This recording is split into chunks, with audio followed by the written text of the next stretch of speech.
Welcome back. It's another episode of the Four Horsemen. Yasukeh is joining us, League of Legends Twitch streamer and online personality. And what are we talking about today, guys? Well, you've been waiting for this one for a couple weeks. We have waited for the dust to settle a little bit on this, and it is going to be a discussion about the rollout of Vanguard for League of Legends. Now, you guys probably know this actually debuted with Valorant when Riot released the game. It is their kernel-level anti-cheat. I'm sure this is going to be discussing kernel-level anti-cheats in general, what they are, what Riot is saying about it, why Vanguard being deployed for League of Legends is a potentially big deal. There's been a lot of control around this in the media in terms of PR spin. It's been very confusing to figure out what exactly is going on. We have a very interesting mixture of people who are having problems, Riot trying to roll this out and claiming there are problems, what the kernel level anti-cheat does, and also people who have been in the cheating community for League of Legends, like intentionally spreading this information about this. So there's been a lot of different factors to this one, guys. Yeah, for sure. I mean, like, obviously, we always, kind of focus on what Riot's doing, but this time I feel like we're not even being particularly pernickety in our choice. You know, they've rolled out this proprietary software for a game that ultimately wouldn't have required it had they not had their source code stolen, therefore increasing the number of cheats and bots in their game. And remember, they even themselves decided we will not negotiate with terrorists. Now, fair enough, like I can respect that principle, but that failure to protect their own data, once again, not their first time with that one, is basically led to all of these cascading problems for their player base. The latest of which is now you have to install a piece of software, which, by the way, and we'll get to this later, they are saying it is just a sort of standard kernel level anti-cheat. But in fact, the requirements of this kernel level anti-cheat actually exceed other industry kernel level anti-cheats, in the sense it's got to be on at boot if you actually want to play League that day, and must sit in the background on your PC, where we all know it can take screenshots and do anything that it wants with your system. Not great for a company that's functionally in cahoots with the Chinese Communist Party. Well, yeah, it's also, I mean, we're going to get to all of this, which is their affiliation with the CCP, because that's what people have, issues with. And there are other kernel level anti-cheats. In fact, many anti-cheats work this way, including ones that are made by ESL and Faceit on their platforms. But I mean, it's like, do you want the Saudi government also having the real access level to your PC, right? There are these questions that are going to, be raised as well. Easy anti-cheat. A lot of the anti-cheats are, in fact, kernel level pieces of software. But a lot of this is also Riot over the years has not really earned people's trust. Like the whole Riot's crusade against bad behavior and the Riot Light campaign, when he turned out to be an absolute scumbag, is concerning, as well as, at least with ESL and Faceit, you could play on Valve's matchmaking, right? It's an optional activity. There is no alternative way to play League of Legends, which is one of the issues with it. And not only is Vanguard on 24/7, which is what no other sort of developer-led anti-cheat has, it also has the ability to stop other drivers. So with other anti-cheats, when it has a conflicting driver that it thinks might be a script, it just won't let you get into a game. But the main issues that are causing all of these tech problems that we'll talk about later is that it's on before boot or at boot, and then it has the ability to stop other drivers from working. It functionally acts like an antivirus, which is way more power than you should be able to give to Riot to play your monthly ARAM. By the way, one thing on the topic Monty said earlier about like, who do you want to have access to your data? Like, this is not something that should ever be presented as like some like weird boogeyman story. It's like, as Richard has pointed out already, literally the Saudi government have used Twitter, something that they had like a massive investment in, to actually find people who were dissidents. And if you even looked and liked a fucking tweet, you could go to prison and have gone to prison. Like, that is a real, that isn't just some like, but it could happen. Like, yeah, you know what? I doubt the CCCP he's actually going to go and like wreck Tyler 1 or something when he plays League of Legends. But the point is, the Saudi angle as well, which is why this is the bigger topic than just Vanguard, is actually a significant topic. Like, that is not something that I would say the precedent's already been set that they will use those means if they think it's viable. And then also, if people don't know, Yasukeh here is someone who was actually a challenger level player in League of Legends on the North American server. You might have seen in the past, he actually did a video where he did like citizen journalism about Nice, the guy who famously used to give like lessons for like $300. And what he showed was he just comprehensively proved this guy lied about like his rank and all sorts of stuff, and just went and had all the receipts and all the documents. He made it all in a YouTube video. So he basically, the reason why we picked him as the guest for this episode is he'd already done something similar about the Vanguard topic. Once he saw that like Reddit mods were suppressing it, Riot was denying it, etc. He looked into loads of this stuff. So as well as Richard's obviously always been someone who's on the Kernel-Level anti-cheat, like anti-hype train, as it were, Yasukeh's actually done a lot of the groundwork as well on this one. Yeah, and there should be a video on Vanguard on my YouTube channel that you'll have about the time that the VOD of this gets posted onto YouTube. There's just a miscommunication with the times of when we would start this, so it's not on there yet, but it will be once the VOD is posted, and it should be down in the description. Love it, guys. And we're back with sponsors for this week. Thank you very much for watching the Four Horsemen. First up, we do have Factor. They're back for the rest of the year, so thank you very much for your support of the Four Horsemen with Factor. Since I've been back in the States, I actually have been getting Factor, and particularly on days like today, where I was literally streaming my VOD review directly into Four Horsemen. You know, it's really handy for me to be able to have like these dietitian approved meals just right away. But these are great. It looks a bit funky because of my green screen. That's actually broccoli, but I have the cavatappi with the Italian ragu and broccoli. It's great on days like today where I'm doing a stream directly into another podcast. If you guys are busy, it's just a healthier way to eat than ordering food most of the time or eating out.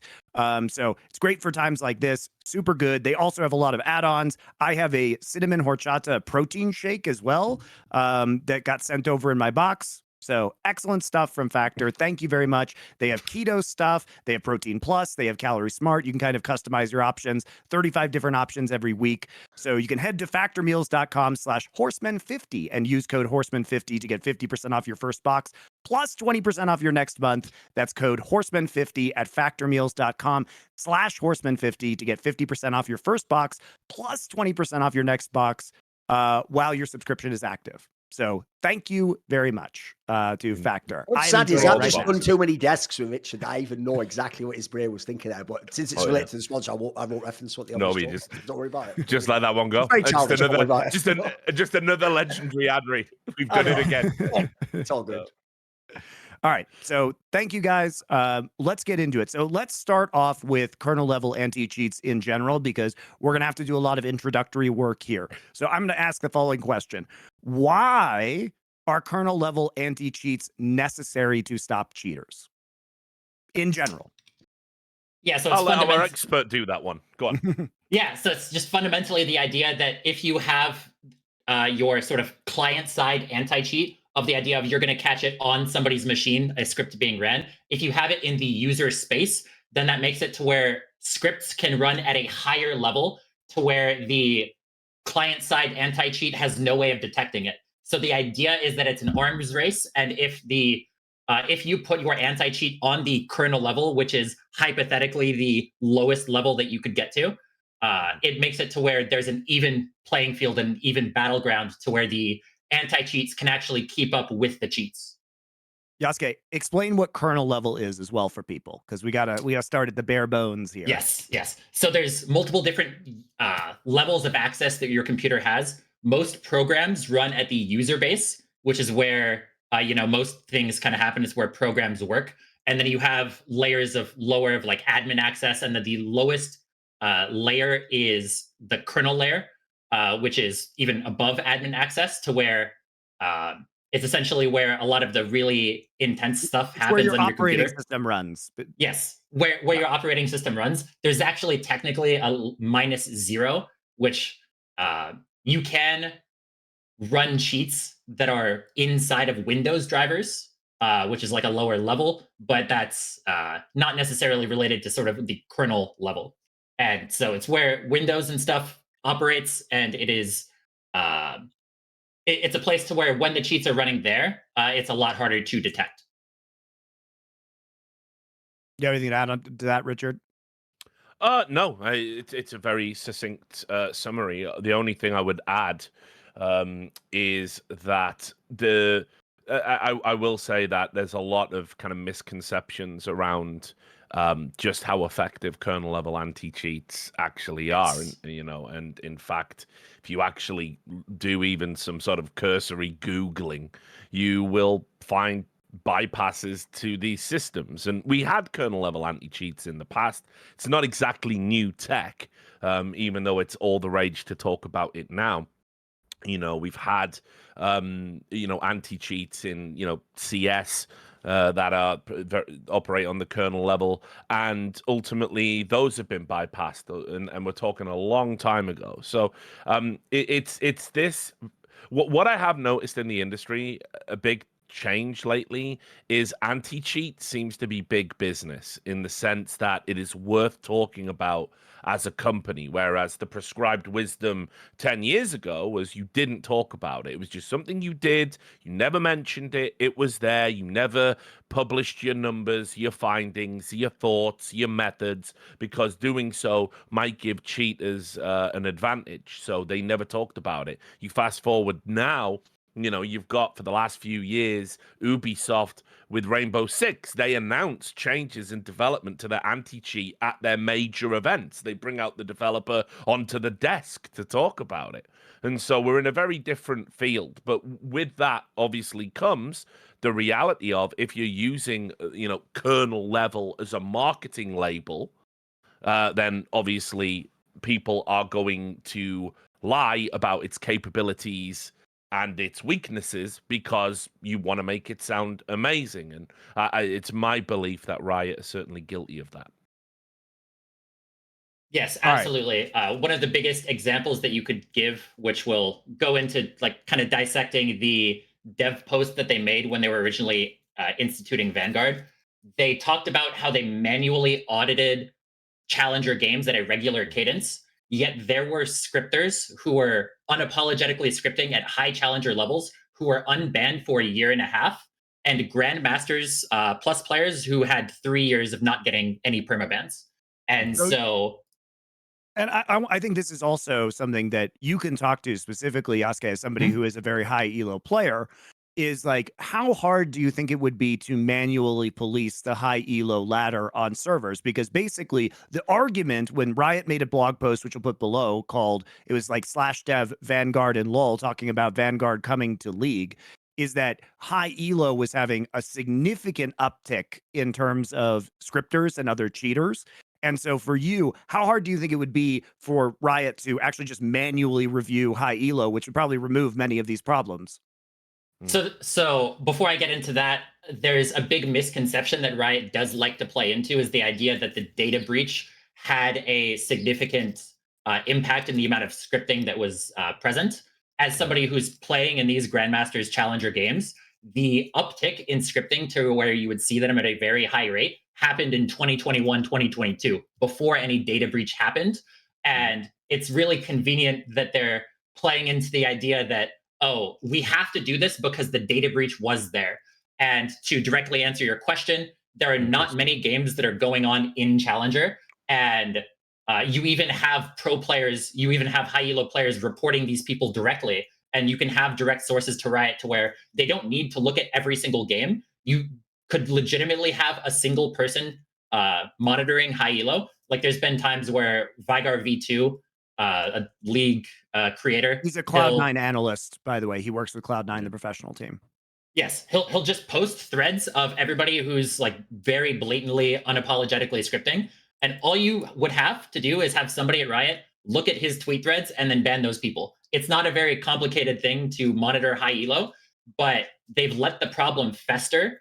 And there's this concept called like problem reaction solution, to where if you create a problem and then you let a reaction of fear propagate, then you have a lot of people demanding that you give the solution that you created the problem for.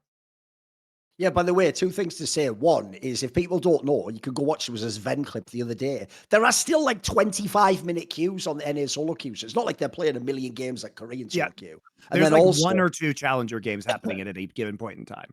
and so the difference is what we're conflating here, which is also why every moron's like, just give them total access to your PC and then your brain via neural link connection. Like they think that there's an answer, like Richard said, that's going to block every cheater. Whereas we're already talking about the difference between like private high-level cheats that might be expensive and random shitters who Google, how do I cheat in League of Legends, and then buy something for like $4 that may or may not work. Like the difference is massive. So on the one of like actually manually removing people, the dumbest thing about League is exactly what he just said. Like in CS, if a really great cheater is impossible to catch. That's why I think one of the greatest players of all time did it. Because it looks the same as being fucking super smart in a clutch. You don't use your fucking in-aim lock on them. You don't do a 180 kill that's impossible. You just use it to like know a guy's behind that corner and then still play the round out without looking at him and just know he's there. Like it's just extra information. The difference is, like Yasukeh says, most of the scripting we're talking about is literally they are doing like Neo from the Matrix level moves within the game of League of Legends. Like I could already myself as a layman tell you almost every scripter, because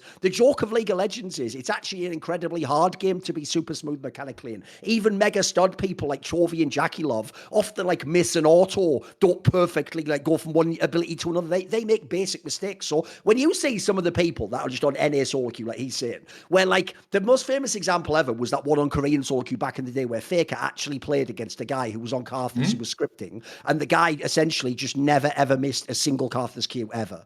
And so, like, if you saw that, no player ever to play that champion has ever done that. Like, it's not even vaguely plausible. So the dumbest thing about this exact one is that one's the easiest to get rid of. You could just absolutely on eye test ban those people. I don't know how they'd possibly have an excuse for what they're doing, or like what they're just secretly the fucking Kwisatz Haderach of League of Legends. I don't think so. Just some random guy on any solo queue. And also, like he says, the other thing you also tend to get is when you intentionally abandon a whole scene and don't ever police it, people won't just do it like, lol, maybe I am, maybe I aren't. They'll just sort of be like, well, fuck you, I'm doing it. What are you going to do about it? Like, that's what's so weird is people will brazenly do it. So I sort of agree with Yasukeh. This almost looks to me like you intentionally let, like, NA Ladder, for example, go to shit. So that then, like he says, the only solution is everyone goes, please just give us a Kernel-Level anti-cheat, which, as Richard knows, every fan for some reason thinks just... They think it's like one of those ads from the 90s for like disinfectant, like kills 99.9% of cheaters. Like it just doesn't know. It doesn't even vaguely. In fact, the dumbest thing is private cheats probably still won't get detected, you know. You know that meme where you've got like a fucking, barbarian with his eyes super far apart here, and then a Jedi here, and they're both saying the same dumb thing, and it's the normie in the middle that actually has the wisdom. You know what I'm talking about? That's Kernel-Level anti-cheat. Because whenever the topic comes up, the grognack down here goes, Kernel-Level anti-cheat will solve everything, and so just install it, lol. And the Jedi, the super intelligent person up here goes, well, you may as well install a Kernel-Level anti-cheat, because if you run an executable file on your computer, the same company can do anything. By installing League of Legends, Riot can access all your shit, so why don't you just install it, lol? And then in the middle, there's the normie going, yeah, this sounds a bit fucking much just to play a video game, guys.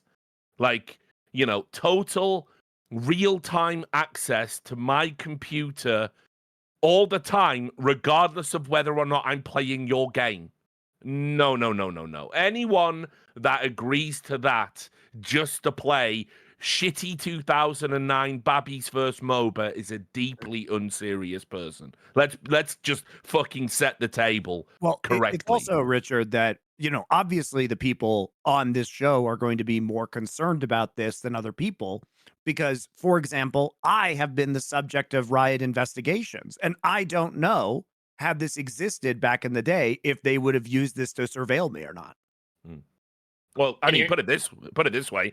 I found it very strange that the only time I've ever had anything that looked like a hack where somebody accessed my email, shut me out of my emails temporarily, then I could get back into my emails as if nothing had happened.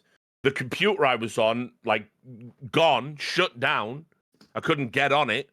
It was like surreal. It was like a scene out of a movie. The only time that's ever happened is when I was doing a report on Riot Games. So I don't know. I mean, Not making any allegations, but that's It was pretty fucking coincidental. weird. Yeah, Yeah, and pretty weird. Yeah, we have, both Richard and Thorin are investigative reporters who have done pieces on Riot. Plus, we also know, I talked about the Riot Light stuff earlier, and Richard can Well, briefly expound upon this. But basically, Riot Light came in the early days and basically was saying, we are going to stop player toxicity and we're on a mission to make the human race better. And it turned out he privately was a giant piece of shit, but he was running psychological experiments on the league player base without people knowing. Richard, you want to talk about this? This is also why it's disturbing that they could have access. Yeah, so just briefly about Riot Light, because I mean, somewhat terrifyingly, after Riot, he ended up working at Facebook. So I mean, that's just fucking way worse. But anyway, basically, he was a guy that Mark Merrill and Brandon Beck met when they'd secured funding for League of Legends, from Tencent, and basically they knew they needed an extra gimmick. The freemium model wasn't going to be enough, so one of the things they actively marketed against was, "Hey, Dota really sucks for toxicity." Now, anyone who played the original Dota back when it was a fucking mod, and you had to, someone had to host. Right, In and Warcraft you had 3, to get your game, the Warcraft 3 version. You had someone had to host, you had to connect, you had to do it all through IRC, get your games from private channels. Basically, you simply never finished a game.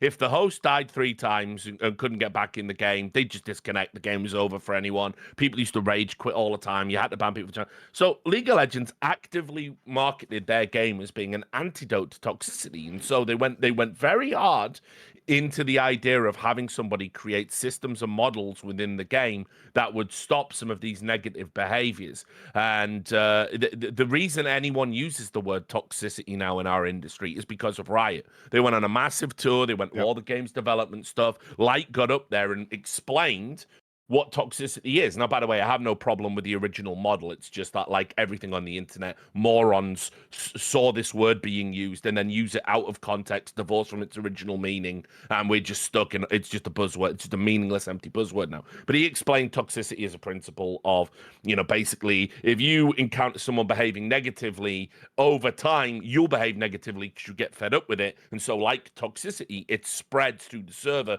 creating a negative environment, and that's why you have to nip it in the bud. The problem with Light was he was a megalomaniac, and so what he wanted to do was cure the human race. Now, when I was doing my own investigation into him, which no one was brave enough to publish, but, I know what I found. I know what rocks I turned over. Basically, it turned out he had like the villain origin story, which was he'd been bullied horrifically at school and in his teen years and even his early adulthood, adolescence, whatever you want to call it. He and it was just very much on his mind that like now I'm in charge. Now I get to fight back the bullies. Want to play my video game? Yeah, well, we'll see. And so he was doing shit like that, and that's why we ended up with, again, this to me feels awful close to data protection violations. He used to do these things called the light smite, which was people would complain publicly, I've been banned for no reason. Light would just turn up in a Reddit thread going, well, here's your chat logs. What up now? And what? You're publishing my fucking chat logs that you have access to. But so another reason, by the way, maybe this kernel-level anti-cheat not a good idea, but he would do that, and then as Monty rightly said, ended up doing lots of very weird, controlling, manipulative stuff to people in his private life that ultimately led to him being quietly over issued out of Riot. on social media as well. So what happened was he basically was accused. He had a fiance and he cheated on his fiance, and there was a lot of really weird stuff that came out on that one, allegations against him about how controlling he was in these relationships and the multiple women like speaking up publicly. So you guys can look into that. But basically, it was like, this guy's a giant hypocrite. He is the one advocating for good behavior, yet his private life is deeply disturbing. And he's the one who has access to all of this. So the problem with Riot is that we know as a company that they have encouraged this cult atmosphere. We know they are individual bad actors from their history. We know that they actually just basically incubated a culture that was so misogynistic that the state of California had to step in and find them $100 million. And because no one was fired, these people are still there. And these are the people who are in control of Vanguard. And then on top of that, I will add some extra context. So 2 years ago in 2021, so Tencent, who owns Riot, is a publicly traded company. However, they are still in the thrall of the Chinese government. And 2 years ago, Xi Jinping, who's the premier of China, instituted a model of common prosperity. You guys can look this up, where basically he strong-armed companies like Alibaba and Tencent into providing significant funds to his campaigns to redistribute wealth in China. So what happened is that a publicly traded company basically went against shareholder wishes to give, and I truly, $7 billion to the Chinese, to efforts guided by the Chinese government to like increase tech in rural areas and do a bunch of other shit. Now, even more recently, what is very interesting is that the Chinese government has started taking what are called golden shares in publicly traded companies. And they just did this with Alibaba and Tencent at the end of last year, or actually at the beginning of 2023, excuse me. So about a year ago. And what the golden shares do is they take over a small percent of the company. They did this with ByteDance that owns TikTok, which is probably, it's a big part of the reason why the US government is trying to move to have TikTok sold in America, because this is very disturbing. The golden shares are basically a special management share that are about 1% of the company. But what it does is it, at least in ByteDance's case, it allowed the Chinese government to put party members onto the board of these companies.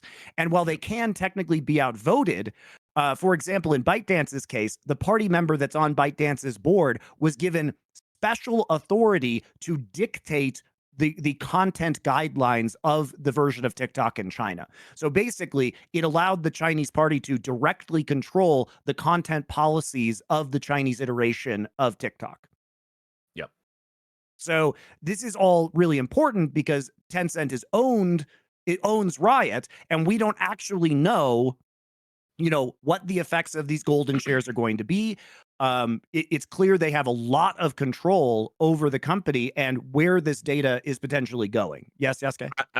I was just going to say as well, just to add on at the end of that, sorry to cut you off. It's worth knowing that if we had more tech-savvy American politicians, all the arguments they were making about TikTok could equally be applied to Vanguard. And, we've seen what legislation they've passed in regards to that. It would be functionally the same. Sorry, Yas.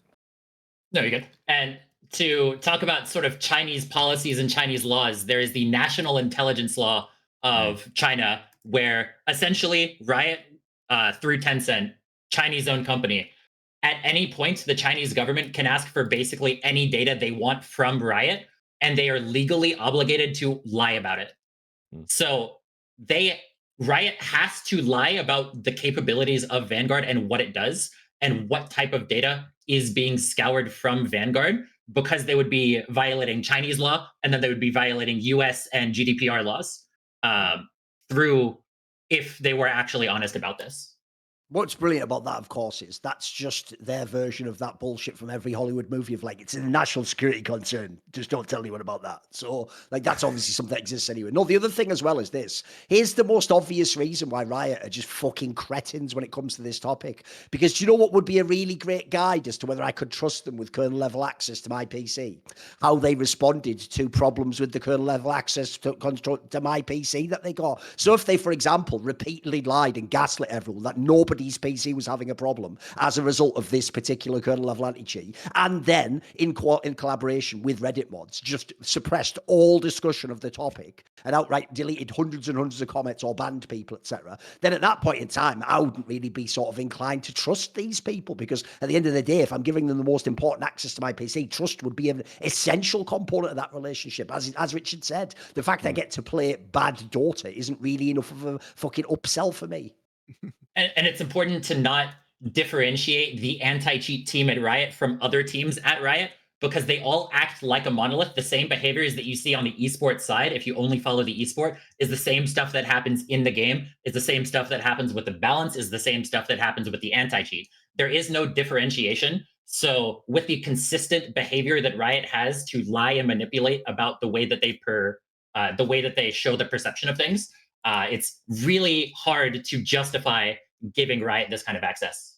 Yeah, and I want to add as well, the thing that's really annoyed me in all of this is they repeat this phrase in all of their writing, in all of their videos. It's this phrase, and they say, "We will only take data that we require to improve your game." Right? That's it. They will sometimes add some, preamble and say, it's actually a problem for us to host all this data, so we wouldn't want to do it because, we could be held liable if we were ever found out. Yeah, that didn't stop Meta or, Netflix or all these, Insta, all these other companies that have been caught abusing your data. I mean, fucking hell. Like, you have a conversation in a room with a mobile phone in it and you're getting fucking advertised that shit the next day. Everyone's fucking you on that. But anyway, but when you go to their terms of service and you look at what information they actually collect, they are full of shit when they say we only collect information that we need to improve your game. So, for example, this is their categories of personal info collected and disclosed. It includes identifiers such as your name, your in-game name, your username, your email address, billing address, telephone number, IP address, any unique device ID, and other online identifiers. It also takes your date of birth, your age, your gender, and if you have any accessibility-related health info. It also takes every interaction you've ever had with Riot services, including all your payment methods and all your payment information. It also can get internet data from which it says, including use of Riot services, which are timestamps, the number of clicks you make, how fast you scroll, the browsing times, heat maps, any searches or referrals you make, as well as any activity or interaction with the game client, which includes all chat logs. Also includes your computer or device, its processing capabilities, manufacturer and model, language and regional settings, screen resolution and other gameplay settings, and your ISP connection, and its strength and capabilities, and how Riot services perform on your PC, including loading advertisements and analytics. It also takes your geolocation data, and it also says here we take audio, electronic, visual, thermal, olfactory, or other information, including I don't know. Yeah, that's literally in it. I don't even know, because trust me, homie, the average league player don't smell too clean, so I don't even know why you want that shit, but whatever. And it says it includes audio and text chat, recorded gameplay, and related info. It also collates other information, including survey data, including your preferences, interests, general demographics, hobbies, and your other favorite games. It also monitors consumer preferences, whatever they are, and it can even go on other third-party websites like Facebook and get your friends list. So why, I ask you, do they need all that to simply improve your game? And the answer is they don't. And the answer, and the other thing to be mindful of is every time they say we only take data to improve your game, that is the totality of the scope they are talking about. And therefore, I do not think it is unreasonable to say they are fucking liars as always.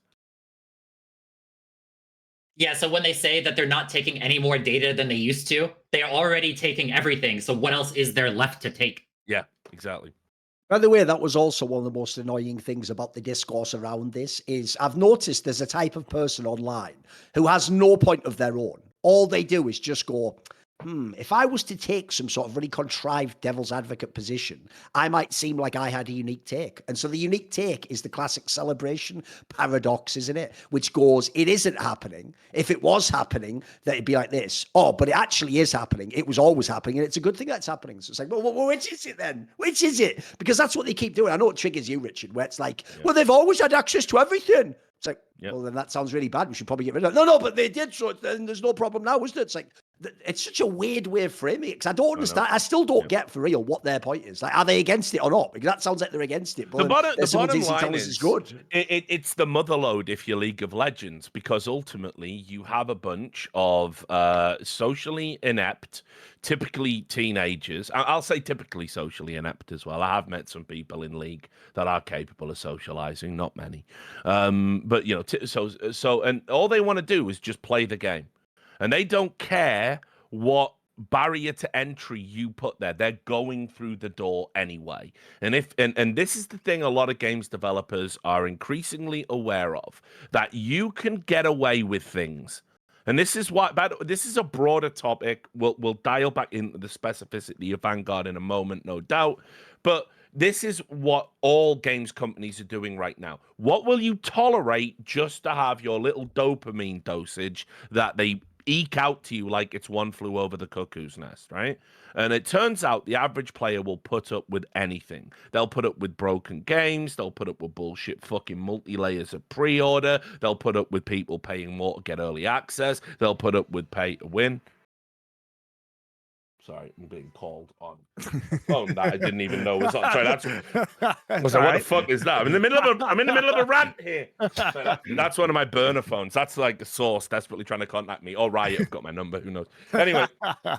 Yeah, so anyway, you'll put up with 3 different types of currency. You'll put up with battle passes. You'll put up with loot crates. And when they ban them, they just reban them to, you know, crates of loot. And we're back going through the whole fucking rigmarole in Europe. And it's like, gamers will just put up with any old shit, and then it'll be something really silly they'll take the stand over, like, you put a bra on her, my favorite character, but I loved her booba, and then they'll protest, and then they'll boycott. You know what I mean? But like, games developers have been fucking sticking it up your ass for years, and this is no different. This kernel-level anti-cheat desire is exactly what Yaz said at the start. It is predicated on fear-mongering. You create this problem, you tell the audience it's bigger than what it is, and like you say, the average gamer is like, oh, but the only reason I'm bad in my pubs is because the cheaters are stopping me. If I install Vanguard, I will surely climb MMR. No, you won't, dickhead. No, you won't.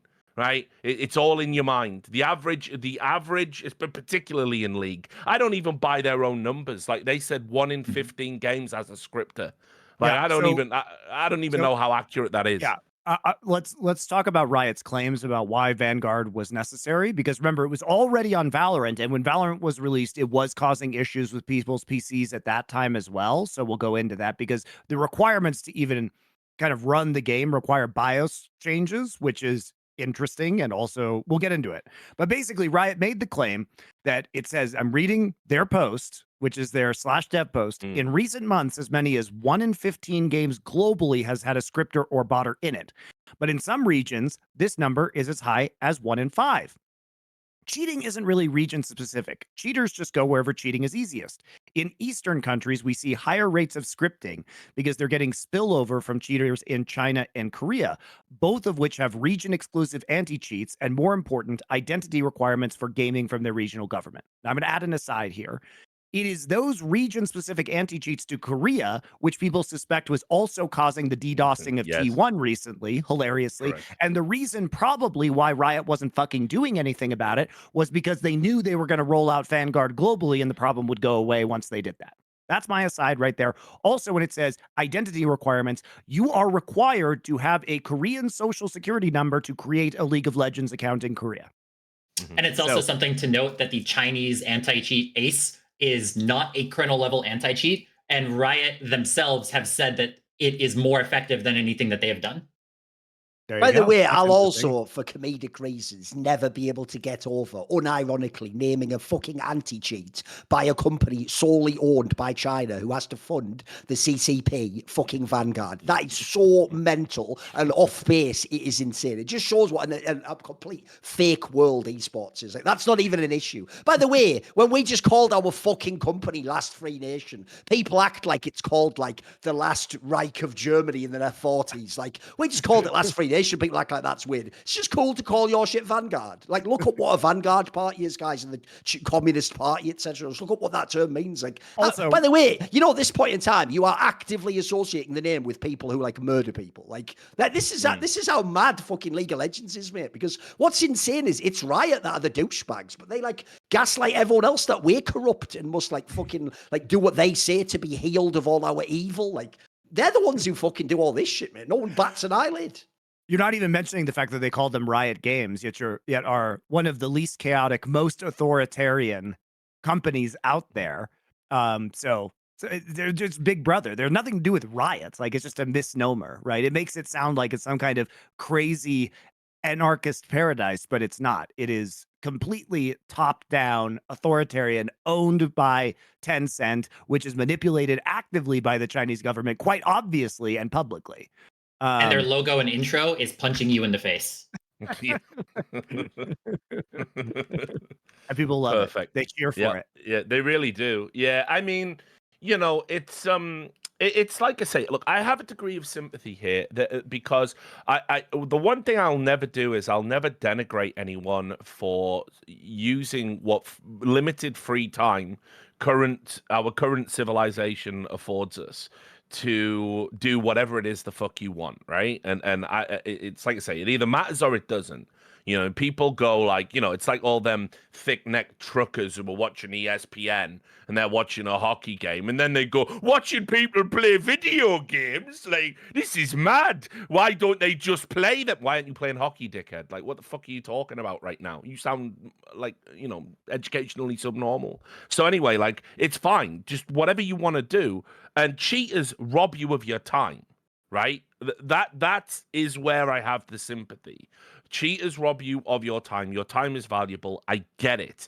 But then there also has to be a point in your life where you go, look, this recreational pursuit, I'm getting diminishing returns on it because of these cheaters. And now I'm being asked to do this extra thing that is against my own interests. And that's the point where you're supposed to go, is it worth it? And then the answer obviously should be, no, it shouldn't. There are many fine MOBAs out there. League might arguably not even be one of them at this point, right? You could, like, I've said it to everyone, uninstall League, start playing Dota. It's going to suck for 400 hours. That's the minimum time commitment just to figure out your ass from your elbow in that particular game. But it's worth it. Valve have a much more trustworthy record when it comes to your data. You already have a Steam account. You can download it for free. And they're not going to insist you have a kernel-level anti-cheat. And if you look at the measures they've taken against scripters in the past, they are doing some smart and effective things. I mean, Jesus, they just banned like tens of thousands of accounts with a honeypot. And then by using, they put like a piece of data that only scripts could read, right, into the game. And then all the scripts were picking it up, but it just didn't do anything. It was benign data. And then they went, right, well, you've read it, so you're banned, right? So they did that. And then they followed that up by banning, you know, again, tens of thousands of accounts that were using like Overwolf style packages to gain an advantage about what your pick and bans might be. You know, they actually do give a shit about that game. And so, look, you can, the juice isn't worth the squeeze anymore on League of Legends with the implementation of Vanguard. Before we even get to it bricking your fucking PC, right? So just go play Dota instead, guys. For real. Right, like so, that's the solution. And to go into your point, Richard, of tying it back in about the idea of like League players will just accept anything that they have and they'll just take any abuse to play their like Babby's first MOBA. Yeah. There are no public stats for the amount of people who play League. However, there is public ranked data. And right now is at the end of the split, which is typically the highest traffic time for people playing League. You can track the game data of the amount of games that are being played on champions who have very similar pick rates, and you can average it out. The amount of games week to week for ranked play is down 12 to 15% week over week. So the idea that nobody is caring about this Vanguard thing and everybody is accepting it is just patently not true. There are a significant amount of people who are choosing not to play League because of this. And they are making that known on Reddit, and those comments and threads mysteriously disappear. We'll get because to it. remember, the subreddit is independent and certainly is not a branch of Riot Games. That's why Riot Games make all their official announcement on that third-party website controlled by volunteer moderators. Nothing to see, folks. And also, Richard, why before Valorant came out, they parked the r/Valorant domain and then handed that domain to the same mods that are League of Legends mods.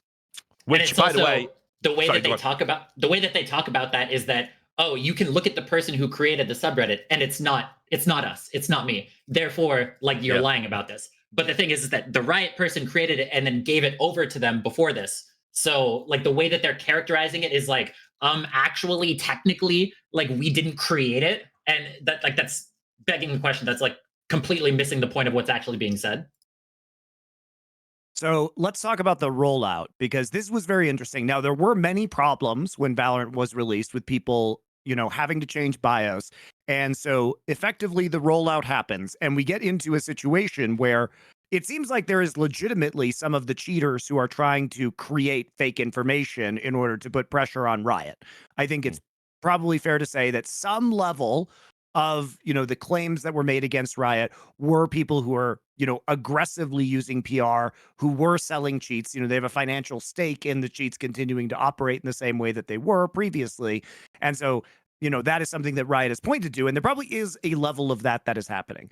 People are claiming that their PCs have been bricked. We saw this with Vanguard's release with Valorant as well, which is that, graphics cards would be completely destroyed by the installation of Vanguard. It does require you to change to UEFI mode and TPM 2.0 via your BIOS, which not everybody knows how to do. So to your point, Yasukeh, some of this is probably people who don't want Vanguard. Some of this is probably people who it doesn't work anymore and they don't give a shit enough to find out why. Yeah. Yes. A couple things that they talked about, that the reported amount of people who had issues is 0.03 of which is players. Very high, actually. Not only is that very high, whenever somebody doesn't specify what kind of data they're talking about, you can assume that they are manipulating the data in the way that is most favorable to them. What do they mean by players? Do they mean people who have Vanguard installed? Do they mean people who have League installed? Do they mean people who have accounts? There's no way of knowing what this information actually is. And also, anybody who's interacted with Riot support knows that they're just not a useful source to go to. So people have issues, and they're either going to contact one of their friends who's better at tech, they're going to troubleshoot on their own looking at various forums, or they're just going to give up and then not have to deal with all of this grief to play their monthly ARAM game. Right. And so let me provide some context to what was going on, because what was weird about this and why we were talking about Reddit and the Reddit mods is that this is a post that was made by Riot on Reddit. So previously they were posting, so on their /dev, it was on leagueoflegends.com. Now they are posting directly to Reddit 11 days ago. And you may ask, why are they doing that? Well, Riot has a very weird fascination with the League of Legends subreddit, which doesn't really make sense, because 10 years ago, guys, the League of Legends subreddit was the hub of communication. And I can tell you from having YouTube videos that if you were like top 3 on the League of Legends subreddit 10 years ago, that subreddit would literally drive like 50,000 views to your video. If you are in the top of the League of Legends subreddit now, it barely drives anything. I think for LFN, on a video that is on the front page of the League of Legends subreddit, it accounts for something like 1 to 2% of the traffic of that video. So my point is, there aren't even that many people there anymore, right? It has been largely abandoned. In terms of active users. You can look at this. Over the years, the number of comments on post-game threads has gone down. The number of comments overall has gone down. The user base has gone down. So it is really a shell of what it once was, which is why posting to Reddit now is so fucking weird instead of making an official announcement. And what they did was they said, hey, everyone, League team and the anti-cheat team here with an update on Vanguard. This is where they said, since 14.9 went live, fewer than 0.03% of players have reported issues with Vanguard. In most cases, these are common error codes, such as van codes, and then they list a bunch of numbers, who knows what the fuck that means, that are easily solved through player support or troubleshooting. Now, the problem is that a 0.03% failure rate is actually really high for anything that requires things to operate. So, for example, if you are saying that League of Legends has an active player base globally of 50 million people, that means 150,000 people have had issues with this, which is a lot. It's a lot. You know, and that's only people that have reported it to Riot support. Yes, exactly. Yeah. Which again is how they're manipulating the data in that instance. To your point, you know, it's like I said this, like, why would I engage with Riot support when there's probably a 99.9% chance that there's someone from the Indian tech community on YouTube who's already got the fix waiting for me in a video, and I can just watch him explain it as he types it out in Notepad in 3 minutes. Oh, to those guys, though. Yeah, for real. That's what I'm saying. Like, where would we be without them? Like, for real. And there's also a point that for some undetermined amount of time between the rollout of Vanguard and that post that they made, the Riot Games support site was down. And they're taking way longer to actually get tickets. And so, if you have your computer that is bricked and you're using that as a work from home computer, you don't have time to wait 3 days to get an automated response from Riot support that doesn't actually fix your issue. So people are not going there to report their issues. And the claim was, at this point in time, we have not confirmed any instances of Vanguard bricking anyone's hardware. So I don't know about, like, Richard, you were reporting on this. Yasukeh, you know about this. So why don't you guys go into what you have investigated? Because I don't know, beyond this point, guys, like, I don't know the results of the Vanguard rollout and what has actually been happening in real time. So here is a brick. Right? This is an actual real life brick.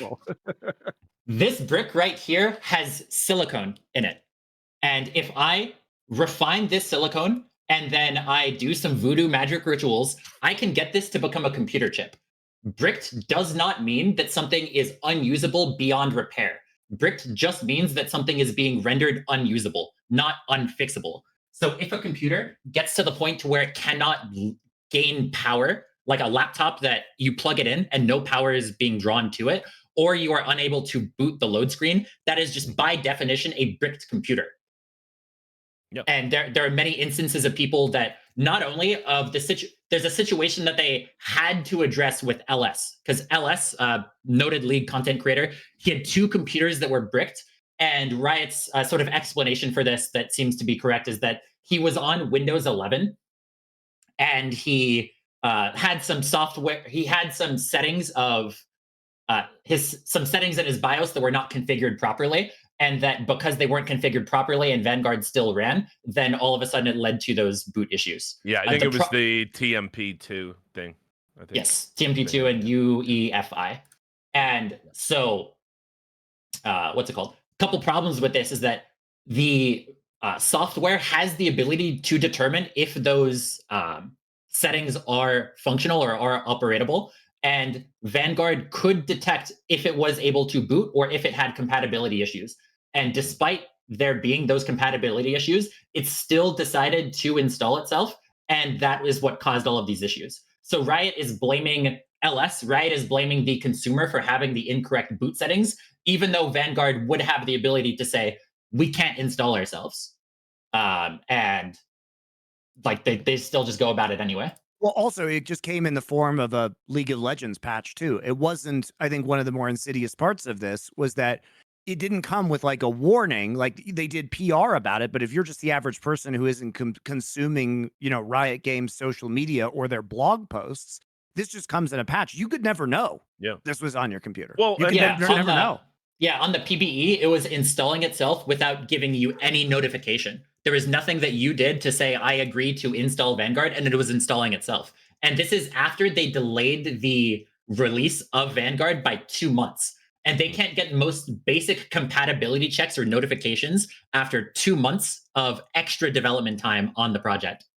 Yeah, and look, to this point as well, right? Like, are we all just going to accept a company making you install a piece of software to play another piece of software, right? It wrecks your PC if you don't have these 2 settings. And by the way, the average computer user, this will probably be a contentious opinion, but it's true in my experience. The average PC user, when you start saying things like, oh, just reset your CMOS battery and go into your BIOS, their eyes fucking roll up into their skull Yeah, like they're fucking brand the broken. Like they don't fucking know. They don't know what the fuck's going on. Yeah, depending on your warranty, opening that up and trying to do that might just void your warranty on your laptop. Yeah. And Yeah, like there's so many Alienware issues. especially. Yeah. And one other thing is that there's that specific instance with the Windows 11 of those issues being caused, but people are experiencing the same issues on Windows 10, which would be a situation of these computers being bricked that Riot just does not acknowledge is happening. So it's not just that one specific configuration, and everybody who has that issue has that specific configuration. There are multiple different issues that are causing these bricked computers. By the way, it's one of the If reasons. Yeah, go on. I was just gonna say, if it was so blasé that you've got to have silly you've got to have UEFI and TMP2 working, obviously, duh. Well, if that's the case, why didn't you fucking tell me that before I installed it, you cunt? Exactly. Right? Why couldn't you tell me before I installed the software? Oh, that's right, you didn't fucking know. And they did this massive rollout that they didn't have to do all at once. They could have gone region by region, small little section by section. Could have done, we're going to be rolling it out to 10,000 users to test. And then we're going to take that data before we do a, global rollout. No, they just fucking rolled it out. And then they fucking spat in your face. If you went, this has fucked my PC up. And they're going, well, you've got like these weird configurations. Why are you trying to bypass your Microsoft settings? Sounds like a you problem. No, it's very much a you problem, Riot. For fuck's sake. And this is the thing, and that they did have a test on the Philippine server, which is a very small server. They did roll out Vanguard a patch early there. All of these issues were reported on the Philippine server, and then they still rolled out without any sort of change to it. And a big thing with that, in that they already delayed it once by 2 months. If they saw all of these issues on the Philippines, if they delayed it again, that would put into the public's mind a very skeptical eye of the validity of the software if they have to delay it over and over and over again. And after something gets delayed multiple times, people are going to have a keen eye of expecting that there's going to be issues with this. By the way, another thing I find insane is people even bothering to repeat, like, but Riot says it doesn't brick your PC. As though a Riot employee was just going to come online and go, yeah, it's us fucking all your PCs up. Sorry. Like, don't sue us, guys. We'll fix it. Think about how many lawsuits you'd be open to by, like, the person who is just a normal player of, like, high elo, who doesn't know anything about PCs, and suddenly his PC doesn't work. Like, that person immediately, like, what if he has a fucking, like, thesis on his PC, can't access all that shit, So that's an obvious one where, like, who cares what they think? They're going to obviously lie no matter what. Then secondly, sadly, this is another one of those areas where you realize no one actually does give a shit about any fucking principle in esports. The only reason people cared about this topic is because LS was affected, and LS is a massive personality, and so was the drama angle. It was just the drama of did LS went out against Riot and said they bricked his PC. Did they do that? If people don't know, LS also like runs boot camps for like people who go to Korea to play, so he's also familiar with setting up loads of different PCs. It's not like he just did it on one PC. He's actually someone who knows what he's doing. Obviously, he's set up a bazillion of them. And then lastly, I'd also just say, like, to me, the angle, that's why you've always got to, unfortunately, to make esports people care, you always have to make some TMZ level angle. It can't just be like,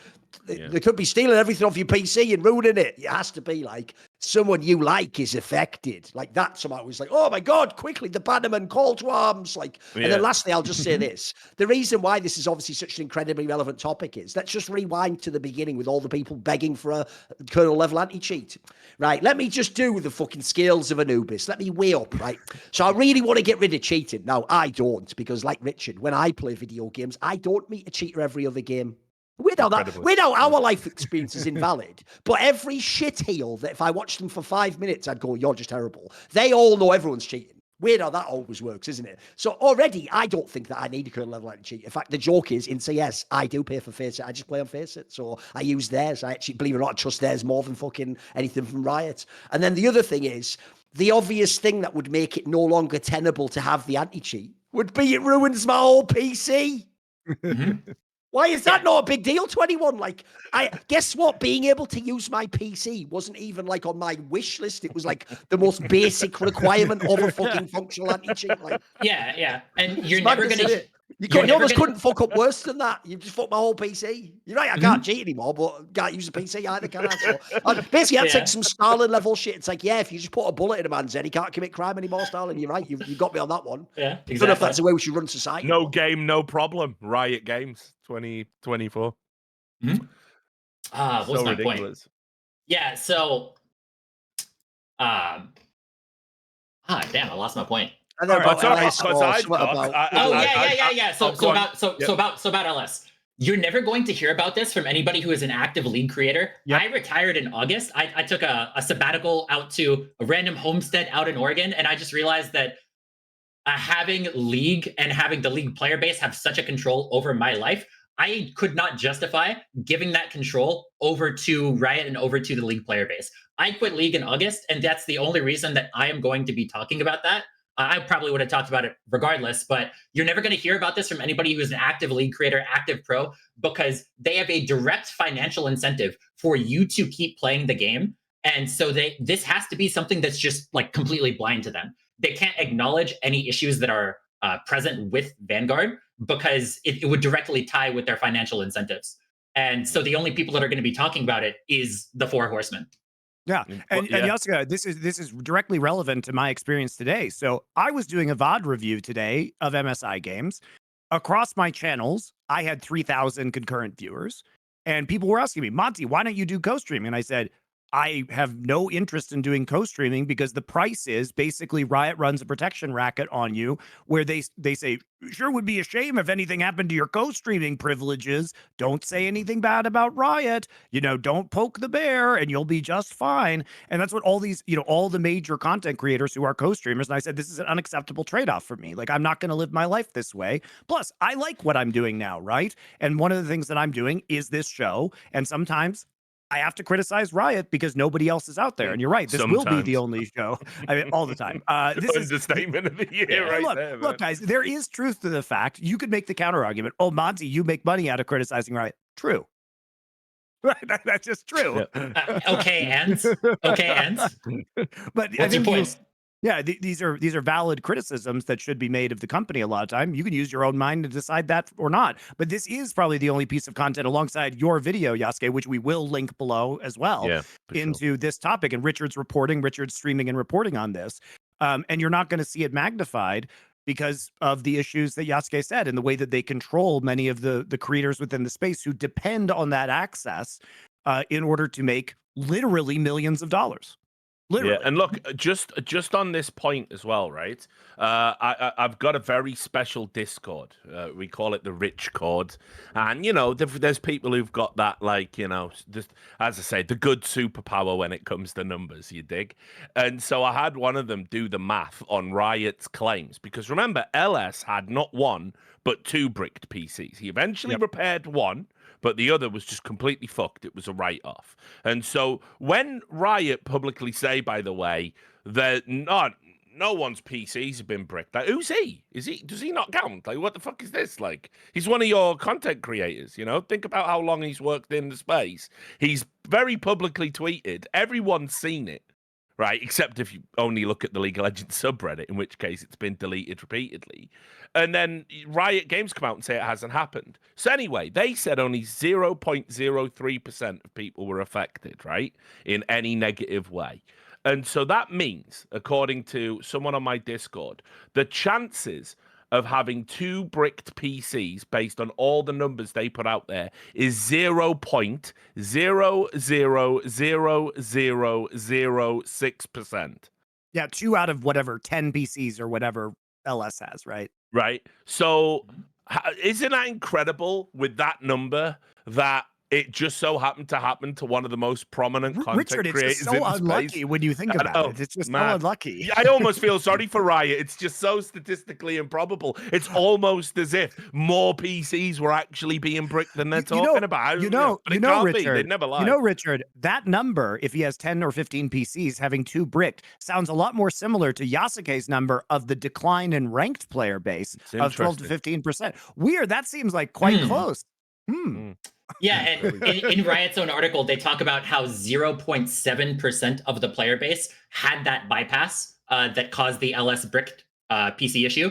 And we all know that. By the way, technically, if you do brick 15% of the PCs, you will reduce cheating. Just by luck. Eventually. Scattershot method, but it will work. Like, you will actually do, what you want to try. Yeah, hypothetically, you can reduce cheating. So double the amount of people that reported an issue had this configuration that would cause the bricking. And there was no sort of notification that Riot would give you that this would be a conflict. So you can assume that the majority of people who had that configuration, which is double the amount of people that Riot said reported an issue, the majority of them would be experiencing this issue because there's nothing that Vanguard would do to make this not be an issue. Yeah, and you could, if you take a very sunny view of Riot, and I have no idea why any human being would do that at this point in time, given their history. But even if you were to take the most charitable view of Riot, I think what Yasuke's points are very good, because it's like they didn't even alert people that there could be conflicts that would cause potentially very harmful or time-consuming issues, right? And so at the bare minimum, we can say that the rollout of Vanguard was deeply scuffed. Yeah, absolutely. Oh, I mean, yeah, unequivocally. And as I said, I think the worst part about it is the fact that it certainly appears that Riot Games, via the mechanism of the subreddit itself, actually suppressed the scope of the problems, because ultimately, if you sit and stare at the new queue, you could see there was all these threads coming up, and they were gone. They were like just vanished away, within seconds of being there. Even in the threads they allowed, comments were being deleted. And what's weird is there isn't a rule that breaks, right? There is a submission rule saying that all posts about bug reports have to include an example of the bug, the patch in which you first noted the bug first occurred, and you must describe the bug, and as long as it's not a PBE bug. They're the rules on bug reporting. So why were all of these threads being deleted about Vanguard? You could have solved this problem a lot quicker if you'd allowed that conversation to happen, and then, a helpful moderator makes a sticky post. We've identified it's your UEFI and TMP2 settings. Ensure before you run Vanguard for the first time, you have that set, and then that's that. But what that tells me is they weren't interested in resolving the issue. It's also, Richard, just as an aside, this is also the same subreddit that every single patch for League of Legends has sticky bug threads for people to report in. Yeah, of course. Yeah. And it's now deleted in that thread, but it did originally say, hey, this is not a place for any tech support. If you have any issues with Vanguard, go to this other subreddit that we conveniently created 11 days ago or so, and go here. And also, discussion of Vanguard here is also banned. So they have their little place where they try to scurry you off to, and it's also banned there. Yeah. It's what is the purpose of that? And it looks to me to be that if you can sort of hermetically seal off, this is the one area where you are going to discuss it, and we are only going to discuss it with official input from Riot staff members, and anyone who posts anything ranging from "it did this to my PC" or "fuck you, I won't install it," we're just going to remove that messaging. Now, fortunately, it did spill over onto other large subreddits. It got a subreddit drama post. A few, other subreddits noticed that the mods were deleting all of these threads, but not a single reporter, once again, incredibly, decided to make part of the story. Right? Riot Games is saying it doesn't brick your PC. Here's the evidence it does. Why are Riot Games lying, though? And why are the Reddit moderators, these independent beings that totally don't work for Riot, why are they cleaning up Riot's mess? And so no journalist ever writes that up. It's always, well, Riot said this, and you can read more over on the subreddit. Mm-hmm. What about all the deleted comments? What's going on, guys? Why does no one want to tell the full story on this? And this will also go into the point that It's GamerDoc posted, not the one that allegedly abused Danny, the other GamerDoc who is the anti-cheat dev. Don't get me started on him. He's a fucking fugazi. I've talked about this before. He is a guy who postures publicly as being an anti-cheat expert, which, by the way, I would expect you to be some sort of coder, like you just there all the time, 20 monitors, numbers. That's what I think, right? When you tell me you're an anti-cheat expert. This guy, right, by the way, who says he works for Riot don't even acknowledge him sort of publicly or talk about him ever, but he does apparently have a relationship where they give him money. He runs a snitch Discord. right? Where people sit on that Discord and try and infiltrate other cheating communities, then say, oh, yeah, they do this. And by the way, I've signed up to this and this. And then he passes that on to Riot. Yes, I talked to a bunch of people in the scripting community for sort of preparation for this, and there are people who are in a bunch of scripting discords who have had monetary offers to give me your Discord account, and then I will give you a bunch of money. Yes, correct. Yeah, this Yes. is how the game is played. So GamerDoc is like, oh yeah, we've caught all these cheats because you see, before Riot even employed him, right? He used to call himself the cheat police or something. He used to have this Discord, Anti-cheat right? PD. Yeah, Just anti-cheat bad PD. names just go to this I guy know. like a magnet. GamerDoc, the cheat police. Fuck. Yeah, I know, but this is what I mean. Like, it's like he was cringe. Like, you have to understand, how does someone like GamerDoc get born into being? Again, this GamerDoc, not the other GamerDoc, right? Like, really cursed name in They- general, though, I know. they maybe in the future we'll get a competent GamerDoc, right? Who knows? Maybe one day. Anyway, but look, right? So, how does someone like him come into being? How do you end up creating a Discord called the Anti-Cheat PD, where you and a bunch of teenagers are like, "God, I'm gonna infiltrate it," like you're fucking on spy game shit, right? And like, we're gonna infiltrate this Discord and find out how. Oh, we've got an account now. We're gonna rat them out. We're gonna snitch them out. Fuck cheaters, yeah. That is a guy, by the way, who was so chronically dog shit at every video game he ever touched. His brain broke, right? And he makes a Discord obsessing about cheating. This is the other, like, totally unspoken part of the dialogue. The people that very often are calling the loudest for, like, anti-cheat measures, they've been driven to the point of They're becoming often mentally unwell. unhinged. Yeah, it's Yeah, clear. by being bad at video Yeah. games. Think about Vax Sucks. You know, Vax Sucks is still waiting for the fucking vacuuming from 2014 to end. Like any day now, it's like waiting for the fucking rapture with those dickheads. And it's like these people objectively don't interface with reality. By the And then way- you're telling me he's the guy that's giving all the info to Riot? Oh, brilliant, brilliant. That's one Fucking of the great. reasons, if you don't know, guys, why, even though obviously people like me and Richard care about cheating and don't think it should be allowed, and especially not in the esports scene that we've been a part of for like fucking 20 years. But one of the reasons we can't ever give fucking credence to a lot of the popular anti-cheat fucking rhetoric is the people you choose as your champions show you're a cretin. Like the guy that I won't even mention his name, the most famous person, not the Dan M guy, that was years ago, guys. He was more like a fucking meme. The really famous one who made all those videos. If you don't know, there's a reason why no one ever discusses like the idea of pros cheating anymore in CS, even though that used to be a massive thing in CSGO. And I'll tell you the reason why. You ready, Monty? It's fucking amazing. Because this guy did this whole series of videos where he would analyze different micro movements you'd make when you aimed. And here's where he done fucked up. Because what he decided was that this certain type of a jiggle that you would do after you shot was proof you'd just used an aimbot. Do you know why it fucked him and no one ever talked about him anymore? Because Simple did that move after every AWP shot he fired in Counter-Strike. So logically, this guy wasn't just going, there are some people cheating. His logic was the best player ever cheats. Essentially, Mouse 1 is just an aimbot for this guy. So at that point in time, I mean, it might as well be. when you then come along and go, see, this is a really important cheating issue, no one's addressing it. It's like, you idiot, you're the one who's made it now a risible topic that no one cares about because you picked the wrong fucking choice, haven't you? Like, that's nonsense. Yeah, It's even worse than that. There was a game. So he would basically, everyone he ever looked at was always a cheater. That was the other part to it. And he would like say, if anyone wants me to investigate a player, just recommend them to me and I'll look into it. And people would say, oh, look at Glaive. And he'd be like, yeah, he's cheating, right? So he released like a compilation to show how widespread these aimbots were, again, using the same principle Duncan outlined. And he had, no joke, a clip of Zeus, the coach, standing in for his team when he was on Team Liquid, and in a game where he went something like 4 for 18. And he used him getting this like 1 kill and went, look, he's jiggled. Well, I want a fucking refund on that cheat, mate.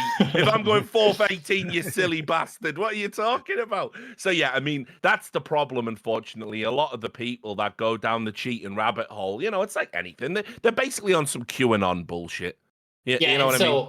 And so it's GamerDoc, the person that you're saying talks. He advertises himself as a professional gamer, somebody who is like gold equivalent in the games that he plays, and brags about these like $50 cups that are like go for Overwatches that are essentially tournaments that you could play with your gold friends. He like brags about and like advertises himself as winning like third place in those. And he's calling himself a professional gamer. But to the point of what he's saying, first off, people who are in the cheating community, but not necessarily the script devs who make money off of it, people assume that he probably is correct about 60% of the things that he says, and 40% of the things are just straight up fabrications. But a specific point that he talked about is the idea that, oh, all of these cheat devs are like making all of these fake posts on social media. And there's all of this implication that anybody who's talking negatively about Vanguard is actually secretly a scripter. All of these streamers who have had to reformat their hard drives to get everything set up, they're all scripters. Everybody is a scripter, and there is no genuine posts about this. And you know, they're this close to just doing the obvious move, which just closes the whole discussion, just going, actually, we've got advanced AI technology that just detects if you were good at script and then bricks your PC. It's like, that's the genius angle. I'm just giving you the angle of the Riot. Just come hit me up. I'll write up the fucking PR statement for you. Yeah, and so the thing they talk about is these scripters have a financial incentive to be anti-Vanguard, but why is that never brought up the other way? Riot has an infinitely larger financial incentive to create fake posts that are spreading like misinformation about things that are happening with Vanguard. And they also have the Reddit subreddit, the subreddit moderators who are like helping them. And they have so many other levels of access to be pushing this sort of like fake idea that Vanguard isn't as bad as it is. So if there are fake posts from cheat devs because they have a financial incentive, why wouldn't there be more in support of Vanguard? Like why does Riot have the assumption of everything that is said that's pro Vanguard is legit, everything that is anti is not legit?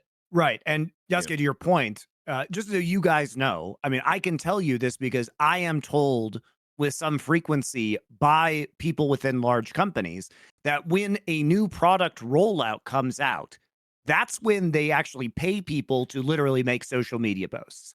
So a lot of the Reddit threads, Twitter chains, Instagram shit that you see, these comments that are in the replies that are in support, these are astroturfed, guys. These are not real people. These are paid people who are making these posts, or they're botted.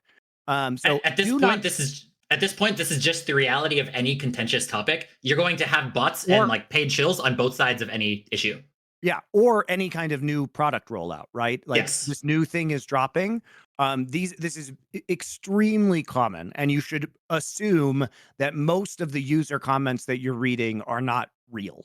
Well, it's like the joke is because it was real, but people made memes. Obviously, you had all those like fucking literal like rooms of intelligence operatives in China where it's like, right, you have been credited 0.02, you know, Chinese credits for fucking doing your post on Reddit. Because that really was a thing. Like they were just there to like combat world news that was anti-China or whatever, you know, on Reddit. And look, I'm sure there is truth to, you know, Yasukeh saying like a lot of this, you know, the claims that Riot has made or people on the internet have made about the people who are making the cheat software making claims about Vanguard. But I also agree that equally true, it's probably, you know, going the other way. And it is very deeply strange, by the way, that Riot would release this post about Vanguard on Reddit instead of their own website. It's almost like they want a place where users can comment. Now, why would they want that? Also, Monty, I'm so bored of this same thing happening and no one giving a shit.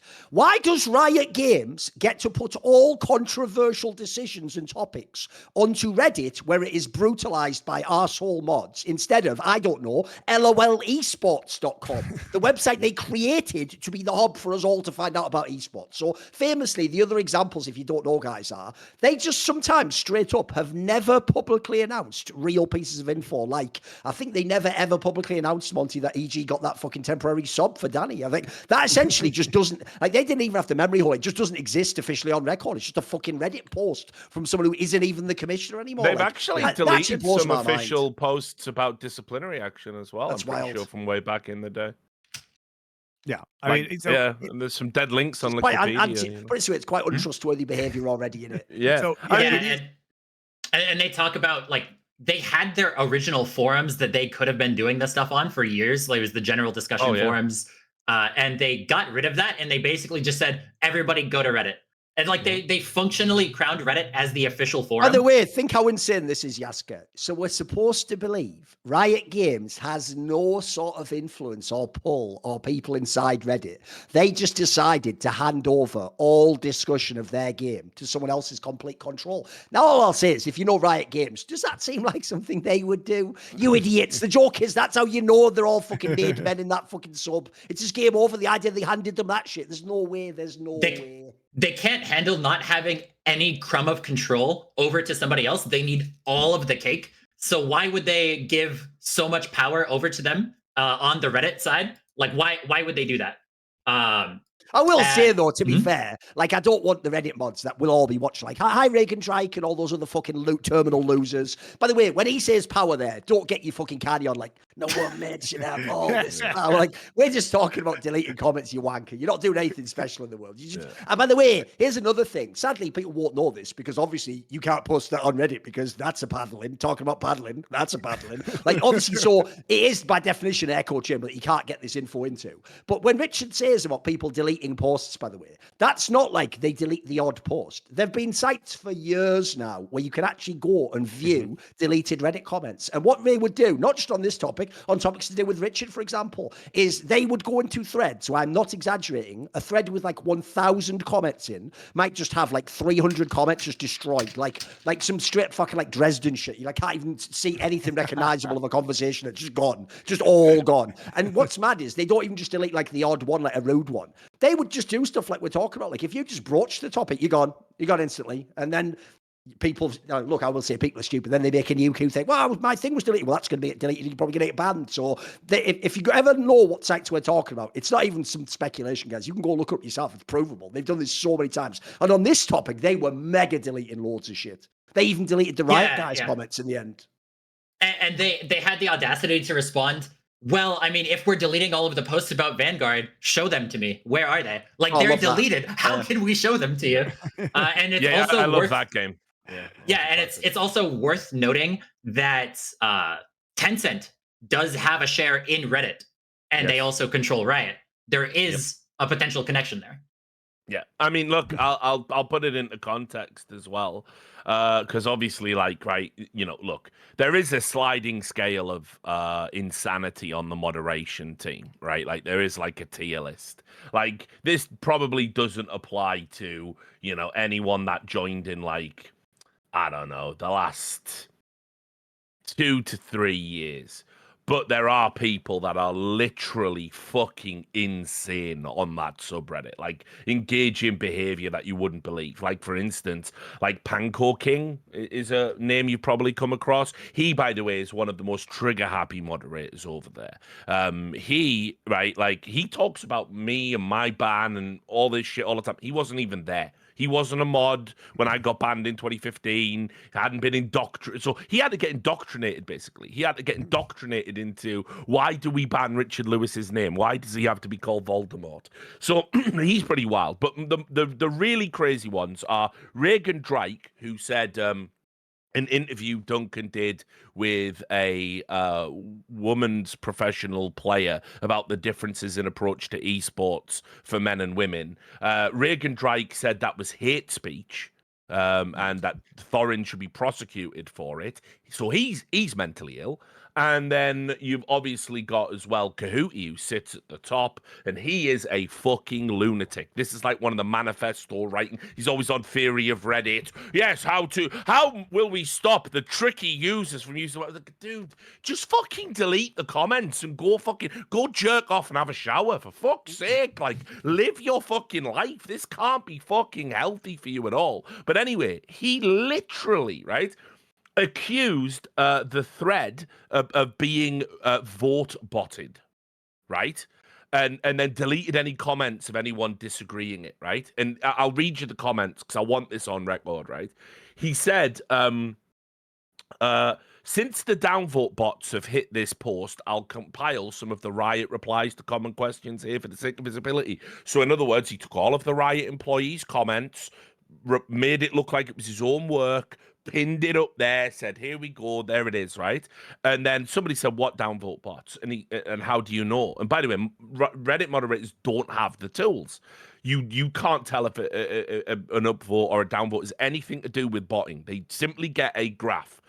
Comments over time, upvotes and downvotes over time. That is the grit moderator tool. That is the grit moderation tools they use to imply I was vote brigading, all this other stuff. They're just liars. They're just fucking losers. As far as I liars. know, when they banned on gamers, they even admitted, because famously Slasher even said, like, but yeah, Thorin didn't do it. They were like, he must have done. He was too successful. And that was their only inference as to why I must have They done don't have like, the tools to check any of this stuff. Reddit staff do, but then it makes you wonder if Reddit staff are sharing super secret tools with volunteer staff that don't have those privileges, that's a data protection issue again. And by the way, I know Reddit violate people's data because they've refused to comply with first the subject access request and then later a GDPR request for me. They simply ignore it. Right? I've said this many times. They will not give me my data for some reason. Anyway, Kahootie said there were 2 hours of extremely consistent growth in upvotes, but then it became minus 100 upvotes in 6 minutes. A few more downvote sprees appeared immediately after, and then it was straight back to normal vote patterns. Right? And then he said, I don't care what people say. I have the actual data. For 2 hours, this post consistently, imagine typing this, consistently received about 3 upvotes per minute. But then in the next 40 minutes, it dropped at an average speed of 6 votes per minute. And then it went back to gaining an average of 2 upvotes per minute for the next 3 hours. That sudden dip is not natural. Mate, you're not fucking natural. Let me tell you what happened there, right? I will dominate open the thread on stream. And people became aware of the thread and went in, and because people don't like Vanguard, they downvoted it. There you go, Kahootie. I've done some moderation for you. The great mystery solved. No more being terrified of the spooky bots coming to get you, mate. It's just people don't like Vanguard, and when people highlight it, people might go and downvote it. You know, all those negative comments you deleted, by the way, the hundreds of negative comments you deleted about Vanguard, that seems to be a significant portion of the community sentiment. These people are actually certifiably insane. They also removed the meta, like the LOL subreddit meta Reddit, where you could actually criticize or have discussions about what was being removed. They conveniently just deleted that. So it's not even possible to have conversations about it anymore, because on the main LOL Reddit, they remove any kind of meta post, which is why they created the other meta subreddit. But people started to figure out their bullshit, so they just deleted it. Can I tell you something else about Vanguard? Sorry, I'll let Yasukeh make this point first. Sorry. Yeah, and they also say that they've never banned anybody for saying Richard Lewis before. I got banned just for saying Ricardo Luis, so I'm not even saying his actual name, and that's what I got permit on Reddit for. They told that I've objectively proven that that's a lie, and they go, it was just a meme. It's like they were still doing it like last year, so I don't know. But anyway, here's something I do want to talk about, because we can talk about Reddit. Hold on. Before we go on to the next point, Richard, we got to talk about our other sponsor today, which is, of course, Into the AM. Thank you. They do men's apparel for you guys. They do graphic tees, but they also do polos. They do everyday, like kind of pants now if you have an office job. They have Henleys, they have basic tees, they've got it all, guys. They make great stuff, very comfortable. And I will tell you, you can use our code LFN. So if you go to intotheam.com/LFN, you will get 10% off. But here you go. Here's a little tip, guys. Now, their prices are great anytime, but their prices next week, starting on May 20th, are going to be off 25% site-wide. And if you use our code, you get an additional 10% off. So the codes stack. So if I were you, I would wait until May 20th when they have their Memorial Day sale. It'll be going on for about a week afterwards. Hit it up then. Go get some apparel for yourself. We know a lot of people in the LFN Discord have reported that they really like this. They ship like globally. So it's really easy to get this. It's a great way to support us. They've been a really excellent partner. So if you are looking for some great men's basics, head on over to intotheam.com/LFN, and all of their sales, just know that are 10% off stacks. So it's a really great deal for you guys. Yep. So yeah, here's what I was gonna bring up, right? And I want to know if Yasukeh was aware of this. They have publicly stated in a roundabout way, because obviously it's Riot, but it's on their it's on their website, it's official, that Vanguard will never make a false positive. This is just such a crazy claim with any piece of software. There's no such thing as a piece of software that has 0 false positives. On the dev blog that they said that anybody who gets a ban is like 1 out of 7 categories, and none of them are a false positive. Like they're saying that just by definition, if you get banned, it is something that is justified or somebody got into your account. It is never that we made a mistake, despite there being like professional or semi-professional Valorant players who have gotten mistaken bans in the past. And apparently that's just never going to happen in League. Well, what's interesting is in Valorant, we also know they've done manual bans for players that apparently it couldn't catch. So if you're never going to make a false positive and your software's so good, why would you ever have to issue a manual ban? Also, the idea of never making a false positive is like so wild to me, because to sort of go on the record as saying that, to say that you are 1 of 7, you are, we always get our man. What does that really say? That makes me super nervous, because if you're relying on the software solely, it cannot be possible that you would never make a false positive. There is always going to be something that triggers it. Always, like, for example, even VAC, VAC's had false positives in the past, and people used to say that could never happen, and then it was like, it just happens. So it's what that suggests to me is that, they're gonna get manual with it. They're gonna get in there. They're gonna look at things. They're gonna assess things. And what are those things gonna be? Well, it's all the information that's on your computer. It's all the information about what you've got installed. It's all the information about what you're playing, what your setup is. And by the way, if anything else just happens to get in the way, terrible that we know that. I mean, keep in mind, the only thing that Vanguard and all of its issues that we have in other games that is analogous to this is when ESEA took their Counter-Strike client and turned it into a Bitcoin miner. I was going to mention this. Yeah. And so what was interesting about the court case around that isn't just the fact that they got away with it on the basis of it was a rogue employee, when the fucking CEO and co-founder of the company publicly said months before, we could turn the client into a Bitcoin miner and none of you would know about it, right? But apparently it was a totally rogue decision with no corporate input. But what's also interesting is it's a matter of record now that they could see people's conversations on Steam, and that they were documenting this information, that they were monitoring certain people if they were considered dodgy players or match fixers or whatever. It's fucking interesting, isn't it? Well, I want to get into this too, because the end part of the Reddit post that was made by League of Legends, without anybody asking, by the way, the last part is just called Vanguard screenshots. And it says, to be very clear, Vanguard does not take a screenshot of your whole computer / multiple monitors. However, it will take a picture of your game client in full screen and the region your game client occupies in windowed / borderless for suspicious activity related to ESP hacks. This is a very normal practice when it comes to anti-cheat, and almost all anti-cheats do this. Now, the difference, Riot, as far as I know, and you can correct me on this, is that most of these other anti-cheats don't run 100% of the time on your computer. They are only active when the game is active. Is that fair to say? Is that correct? There's no developer-made anti-cheat that runs 24/7. Great, perfect.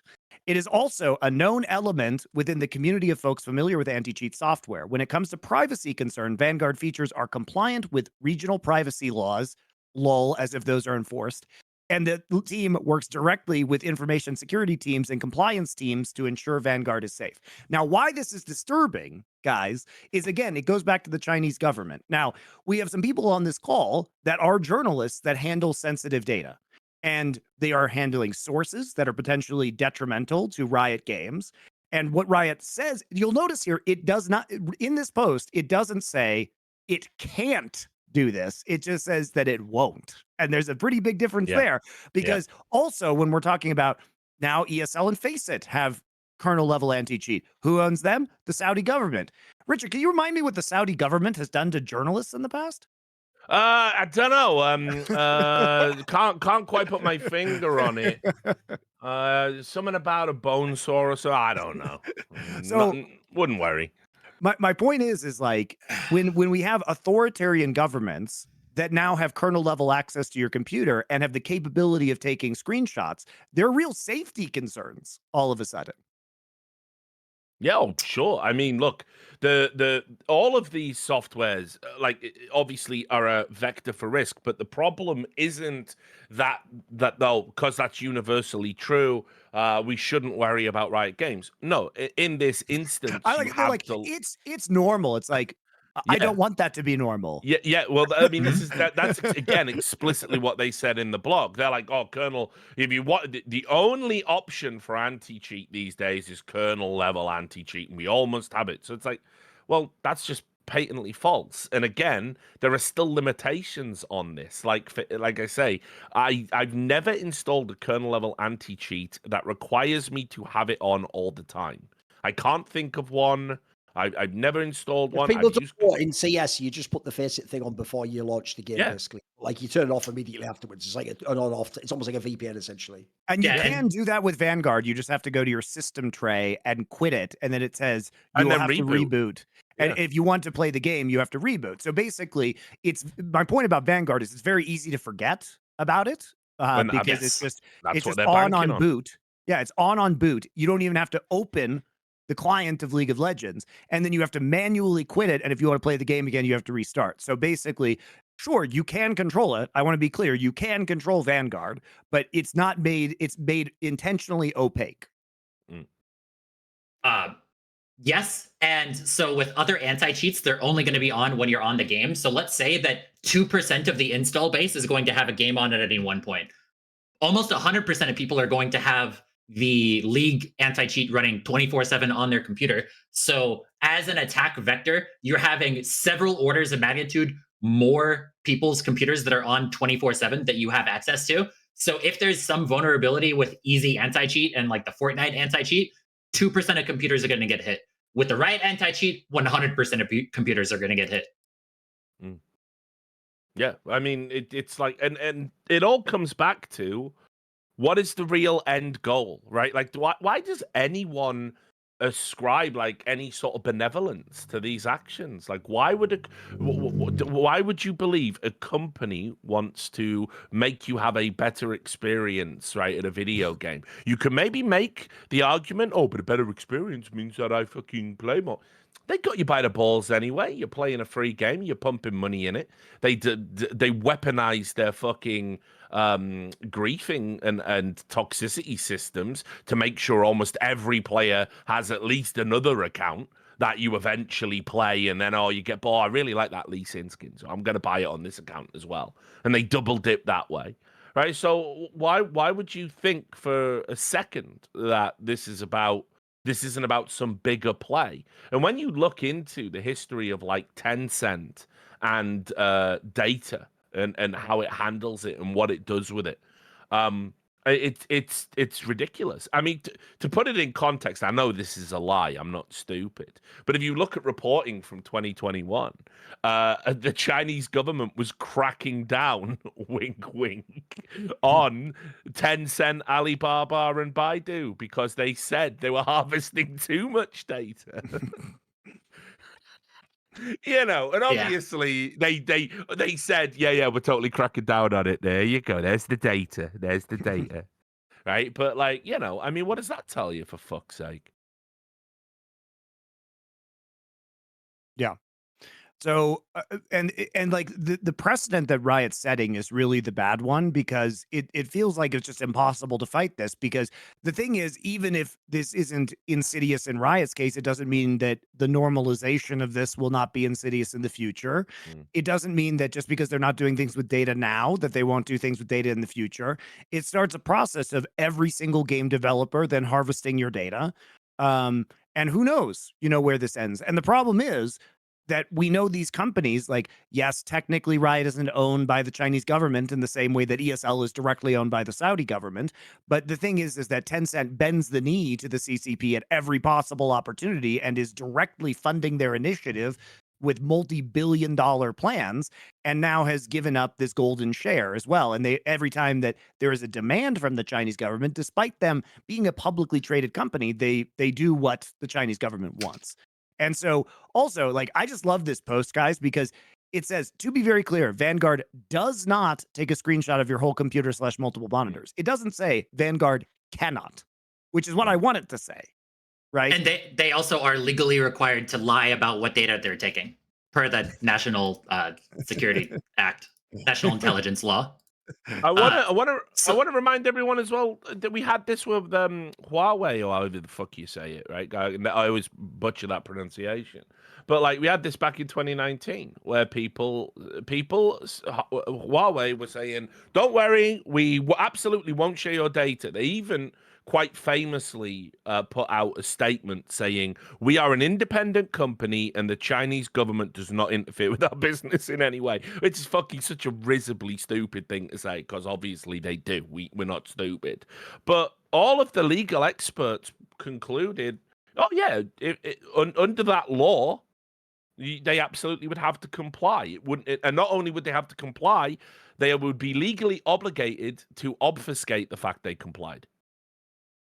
So I don't know what we're talking about with this. Like I don't know why we're trying to pretend that Riot Games would never, like, well, they wouldn't have a choice. They're wholly owned by Tencent. I think technically they gave some of it back, Richard, to the employees. Like, I think what happened with Riot was a couple years ago, they realized that without having equity to give to employees, that there was a problem with attracting talent. So I think Tencent did, in fact, like, return some of the shares to Riot. So technically, I think they are still partially owned by employees now, but it's kind of a moot point. They don't have a controlling interest. Let's put it that way. I will just say, by the way, when you were actually explaining what happens with like the prosperity and what they do with the money, as soon as they say that within China they use it to develop like rural areas, like what? Is this on? Is this on now? Like, man, that already is making me so nervous for the implication there. Don't worry, I'm sure there's nothing going on in Xinjiang. Nothing to see over there. So, yeah, I mean, if you just get rid of things, you could say that's just developing it. But so going into the idea of the backing track a little bit of the idea of just manual bans, last week there was somebody or the people who are rank 1 and rank 6 in Valorant were people who are blatantly hacking, and they didn't get any bans until a social media post that was made that was tagging the anti-cheat devs. These people were getting really high up on the ladder, probably a ton of reports that were happening. And it only took a manual ban that was published on social media for them to get banned. So they're absolutely going to be manual banning a ton. And this leads into the perception of how good Valorant is. Another just big concept with this is the idea of replays.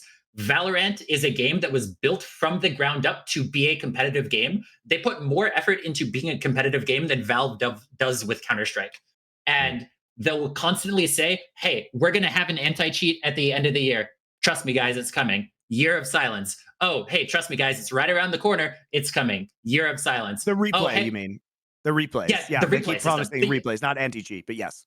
Yeah. Yes, they keep on promising the replay system. And then it's a year later. All right, we're not actually developing it. Oh, actually, we are developing it. And their most recent update is like, oh, we just lost the technology. Like, we can't go back to a day in which tier 1 esports are all having a replay system involved with it. Like, they just constantly push it further and further down the line to give the idea of, hey, we're probably going to have replays. And the reason why this relates to the anti-cheat is the only way that you can actually tell whether or not somebody is definitively cheating is by watching their replays. The only way that you're going to catch somebody in Vanguard if they're trying to sort of stealth cheat is by looking at their replays or if they post a clip themselves. And so because none of this is the case, if somebody just pops your head over and over and over again, you're just like, oh yeah, that guy's just cracked. He's a smurf. Like, there's so many ways of the fact that they don't have a replay system in Valorant, which is such an important feature, which so many people have been asking for. The only possible reason why Riot would have to benefit from doing that is obfuscating how ineffective their anti-cheat is. Yeah, and look, I'm really glad you brought that up, because one of the insufferable fucking narratives in the Counter-Strike community is that, well, there's no cheaters in Valorant.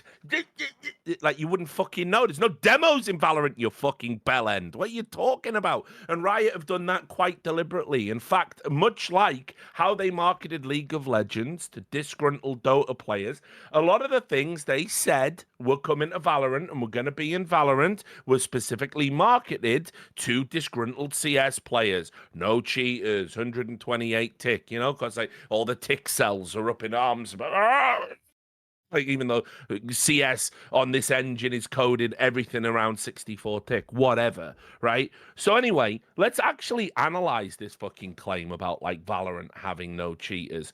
There have been a number of like decent investigations.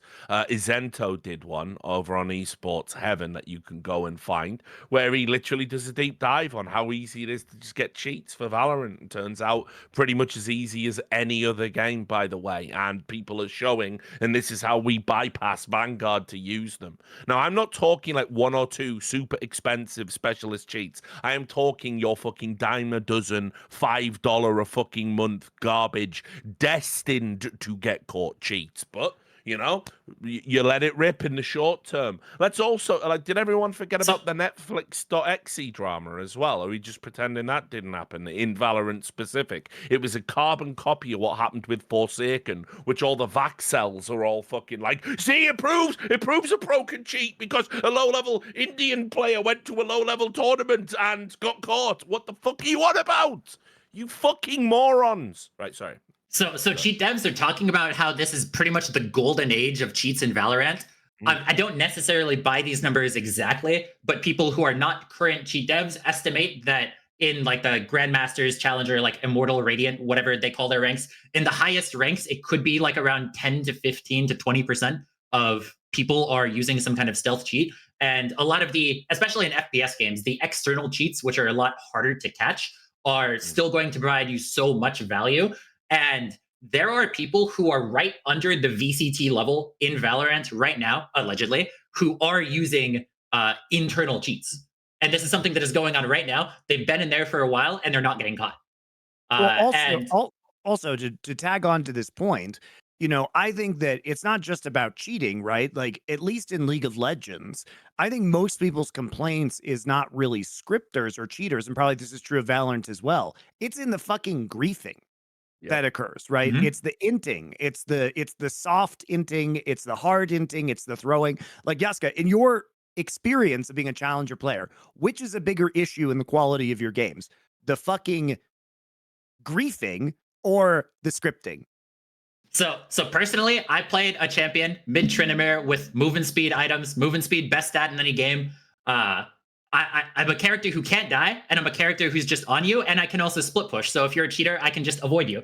And there's so many ways of dealing with scripters. Even if you're somebody who's playing any champion, there's, especially if they're using evade scripts, you can use their evade scripts against them to bring them to you when they're trying to dodge a skill shot. There's so many things that you can do for dealing with scripters. There's no way of dealing with griefers. There's no way of dealing with blatant win traders. People are win trading on their own accounts in these ranks. They're getting reported with like a massive Excel sheet of proof of massive win trading going on in these challenger games, and then none of these accounts are getting punished. So there's so much that's going on that is just ruining the games infinitely more than scripting, because against a scripter, you still can win. If you have somebody who is win trading in your games, then you have somebody who is actively trying to lose the game for you, and you're not going to win against that. You can win against scripters, and it's really not that much of a big deal compared to other issues in the game. Yep. I've said it a million times. Morons have disrupted more fucking games than cheaters ever could dream of. Just people rocking up with fucking no brain. Like, fuck off. This game isn't for you. Fuck off. Get out my game. You fucking brain dead prick. You know what I mean? Like, that's, but like, people people don't want to talk about that. People don't want to talk about like having tools where you like limit, you know, people from actually playing and fucking up your game, or the griefers or everything else, right? No. Cheating and scripting. That's the big problem, is it? Not in my experience, when you're trying to grind your way out the fucking trench and everyone is just a troglodyte. like they've just been shown fire that day, you know what I mean? Yeah, and so the biggest justification for why, like, oh, I've played, thousands of games in my like mid-level elo and I've never seen a scripter before. Why would I care? The sort of argument that they're giving to people is the idea that, oh, we're gonna ban botted accounts. And so if you don't know, like new accounts that are just freshly on the ranked ladder are infinitely easier to climb on. If you have an account that's sort of a legacy account, it gets a sticky MMR. And so even if I'm at like the top point, like 5% of the ladder, I'm at the top of the ladder. If I wanted to get to like top 10, it would be easier for me to start over on a fresh account than start on that legacy account.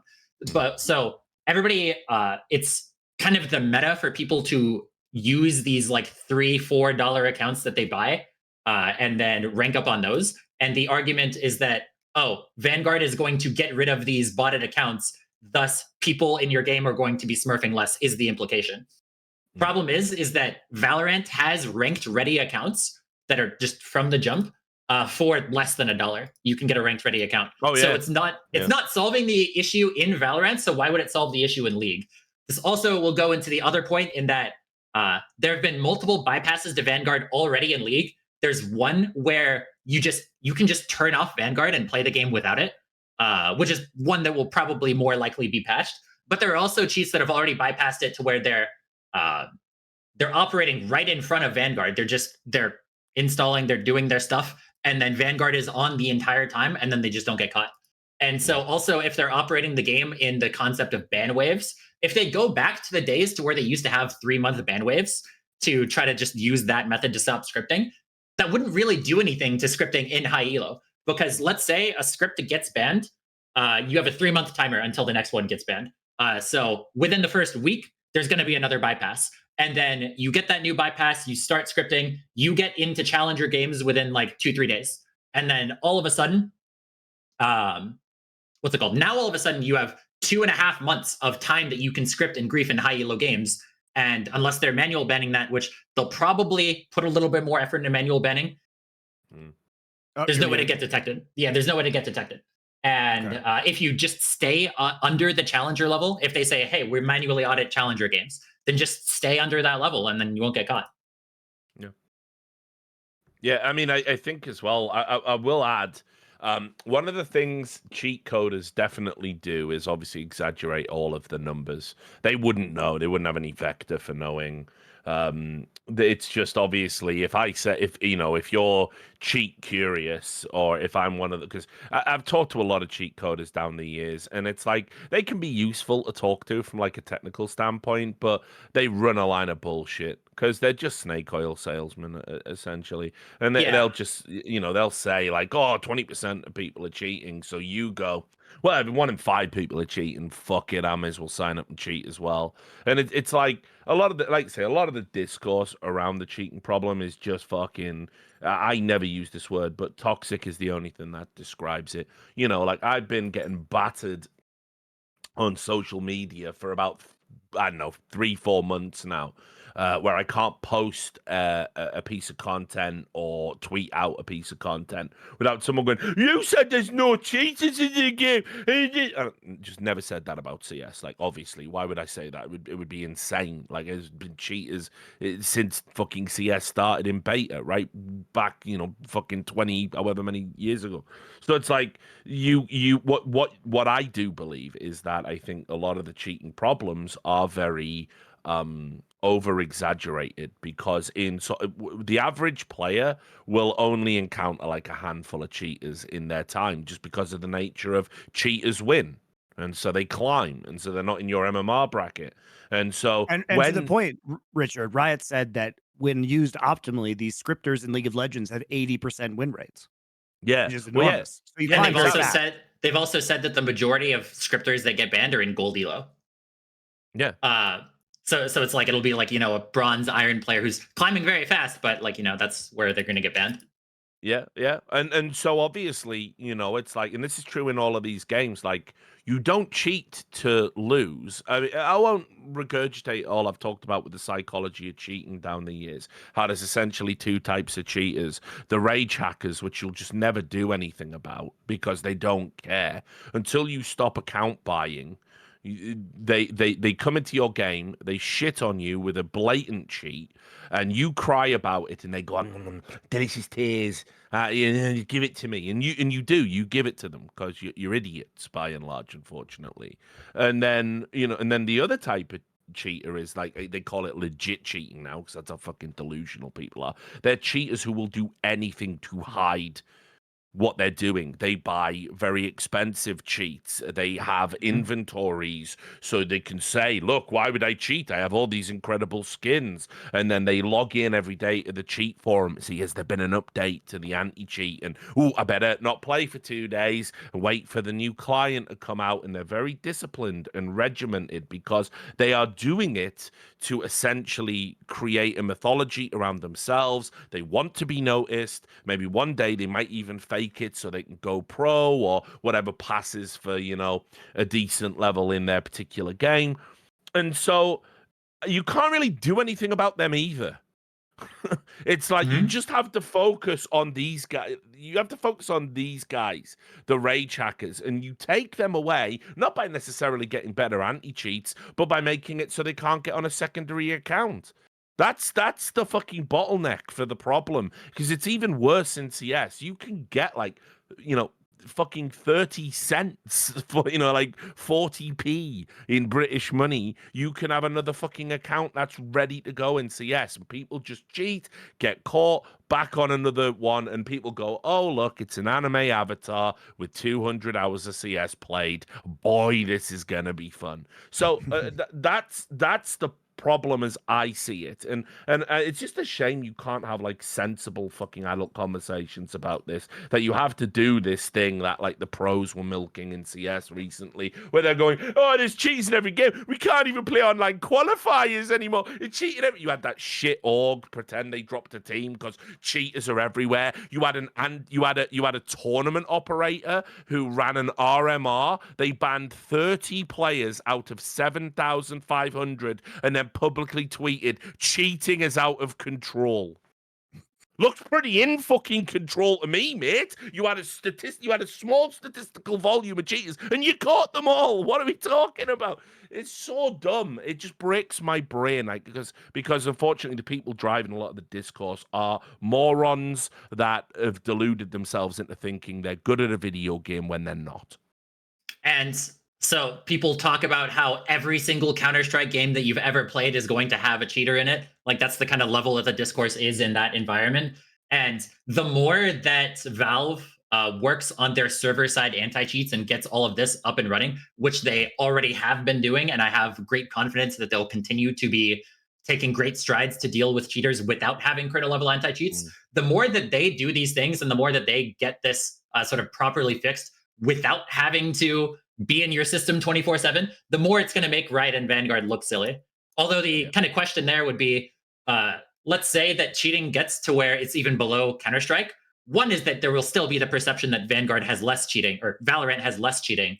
But then two, like, what if people just stop talking about cheating and then they go on to the next thing, and then nobody talks about the great strides that Valve has actually been doing to get these great anti-cheats without compromising your computer? By the way, just as a random aside, one thing I've never understood is why one of the basic components of all anti-cheats in games like Counter-Strike and League isn't already you did infinite like movements perfectly. Like, no human can do that. Like why spin botting doesn't just instantly ban you? I don't know, because no human would ever do that, would they? Like, and if they would, like, it's one of those things that's pretty simple to tell people. Just don't put your sensitivity to 1 million in spin, because it auto detects people spin botting. Same as in League. If you perfectly script, like, come on, no human could do that. Surely there's a threshold that you can. It's what I loved about the CS community. Valve did that.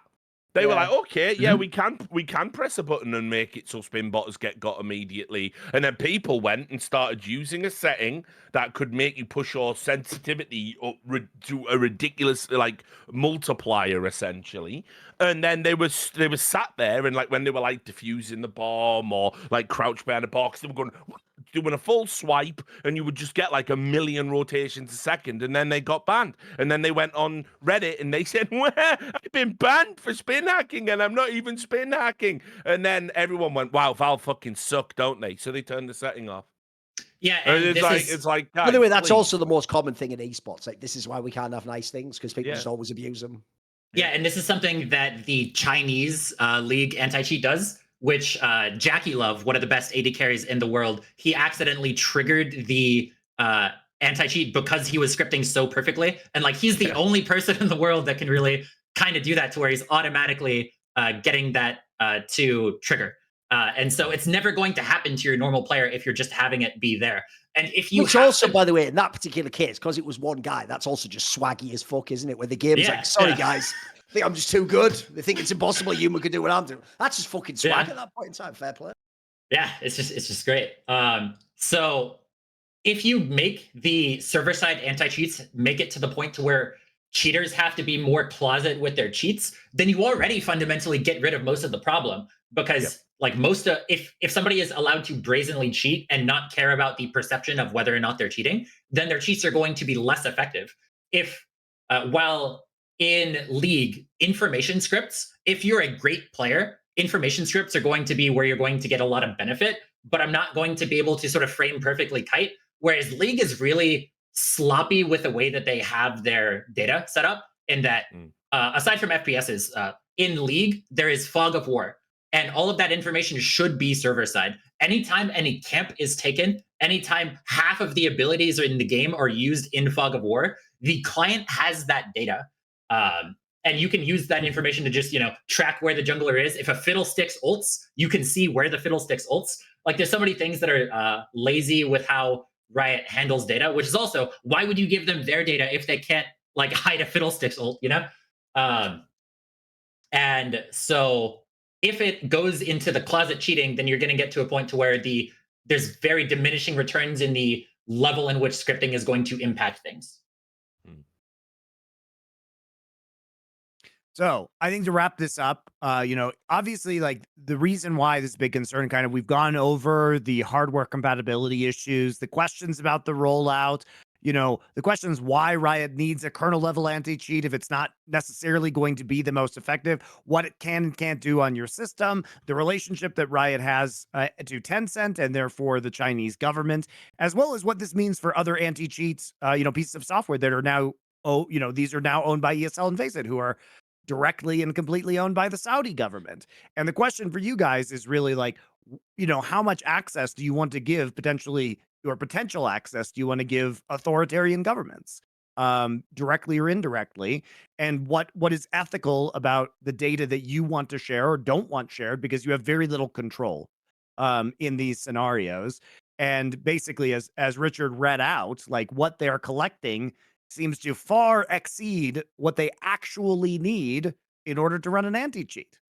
So, the PR around this has been like super fascinating, but it's it's a mess. And obviously the US government, the European government, has been more on top of privacy and data concerns for a while, and the US government is clearly beginning to get concerned, because now they, of course, ban certain Chinese technologies from being imported into the US. They ban TikTok on government issued devices, and like, anything that has to do with the government, you can't have TikTok on that device, because TikTok also notoriously collects far more data than it apparently needs. And now they're attempting to force the sale. Now, whether that will stand up in the courts or not, that's what we're waiting for, to see if they can force the sale to a US entity. But it's pretty seemingly insidious that a lot of these companies continue to roll out these features, and Vanguard has been one of them. And like Yasukeh said, this is going to be the only place that you really hear about this, because again, the league, the sphere of League influencers is tightly controlled by Riot, and they will not be allowed to say anything about this. The minute the TikTok thing is decided, and if they are forced to divest, that day I'll be writing a letter to fucking Ted Cruz or some other fucking politician that loves the fucking grandstand. I'm going to feed him everything he needs to sound competent. And, let's get Vanguard banned, guys. Yeah, and that's the thing, in that League just, when they go to these psychology conferences, they talk about how they want to use League to make you a better person. There's absolutely a very large amount of social control that League sort of tries to give, or tries to operate onto the players. So you can make a very good argument that it's just as similar as the arguments against TikTok. Yep, for sure. Any final thoughts on these issues, Thorin? No, I think we covered it all. All right, fair enough. Yeah, I was gonna say I'll throw in my last part here, and basically it's like, look, as far as I'm concerned, I don't think Riot Games have ever presented a very compelling case as to why you would need to install this to play League of Legends. The rollout has, whatever they say, it's been a disaster. People are leaving. I don't know to what degree, but people are leaving to play games that aren't putting this type of pressure on them simply to play a video game. There are better options out there than League. I think honestly, with the streamlining that Dota has gone through the last few years, it is a less complex game than it used to be in the past. Although maybe complex isn't the right word. I would say less opaque. There's now more tools than ever to get into it. It's just a viable alternative. You don't have to take this shit every time a games company does something.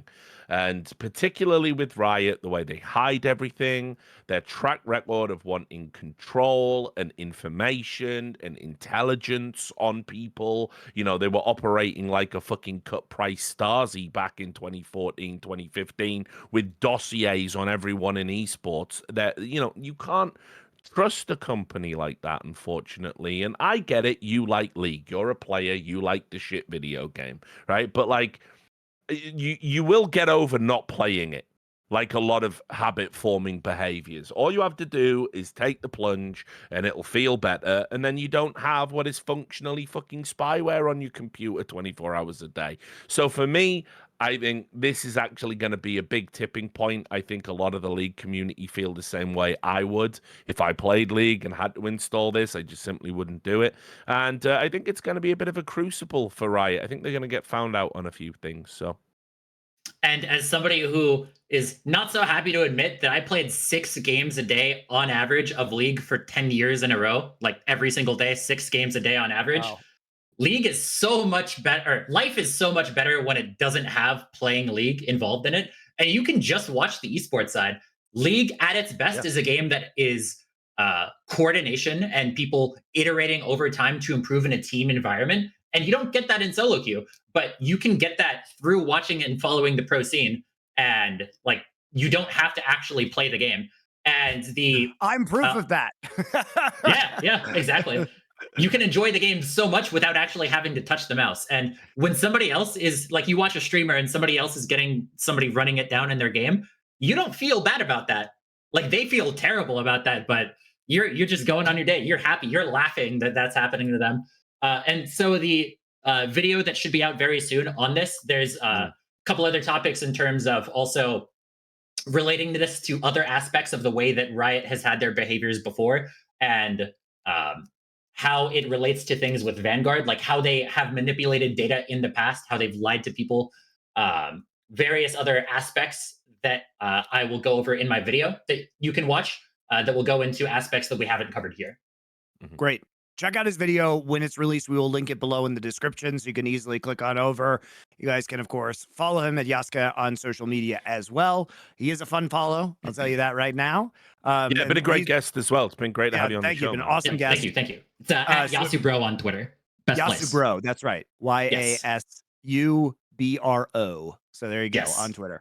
Go ahead and give him a follow. He's been a great guest. Hopefully this has informed you, or at least, you know, given you something to think about as you consider installing Vanguard on your PC. I know a lot of people have just been like, I'm just going to get a separate PC because League of Legends has such low, low requirements. It's actually not that expensive just to get yourself like a League only PC and do literally everything else on a different computer. It can be a MacBook, which doesn't even have Vanguard. Because Mac OS doesn't allow kernel-level anti-cheats on their system because they know like how terrible those things are. Maybe Apple's the good guy for once. But anyway, we'll be back, of course. We still have the EG Files Part 3 and possibly Part 4, honestly. We'll see how that goes. Maybe there will be 4 parts of the EG Files. There's a lot of ground to cover there. That will be coming up. As, of course, will our reactions to any kind of crisis. We waited a little bit on this one to see kind of like how things trickled out, which I think was a good call in the end because we have now Riot's responses to all of this stuff. And it was kind of a swirl of information that was coming out as it was launched. So hopefully this has been good for you guys. And as usual, esports delenda est. See you next time.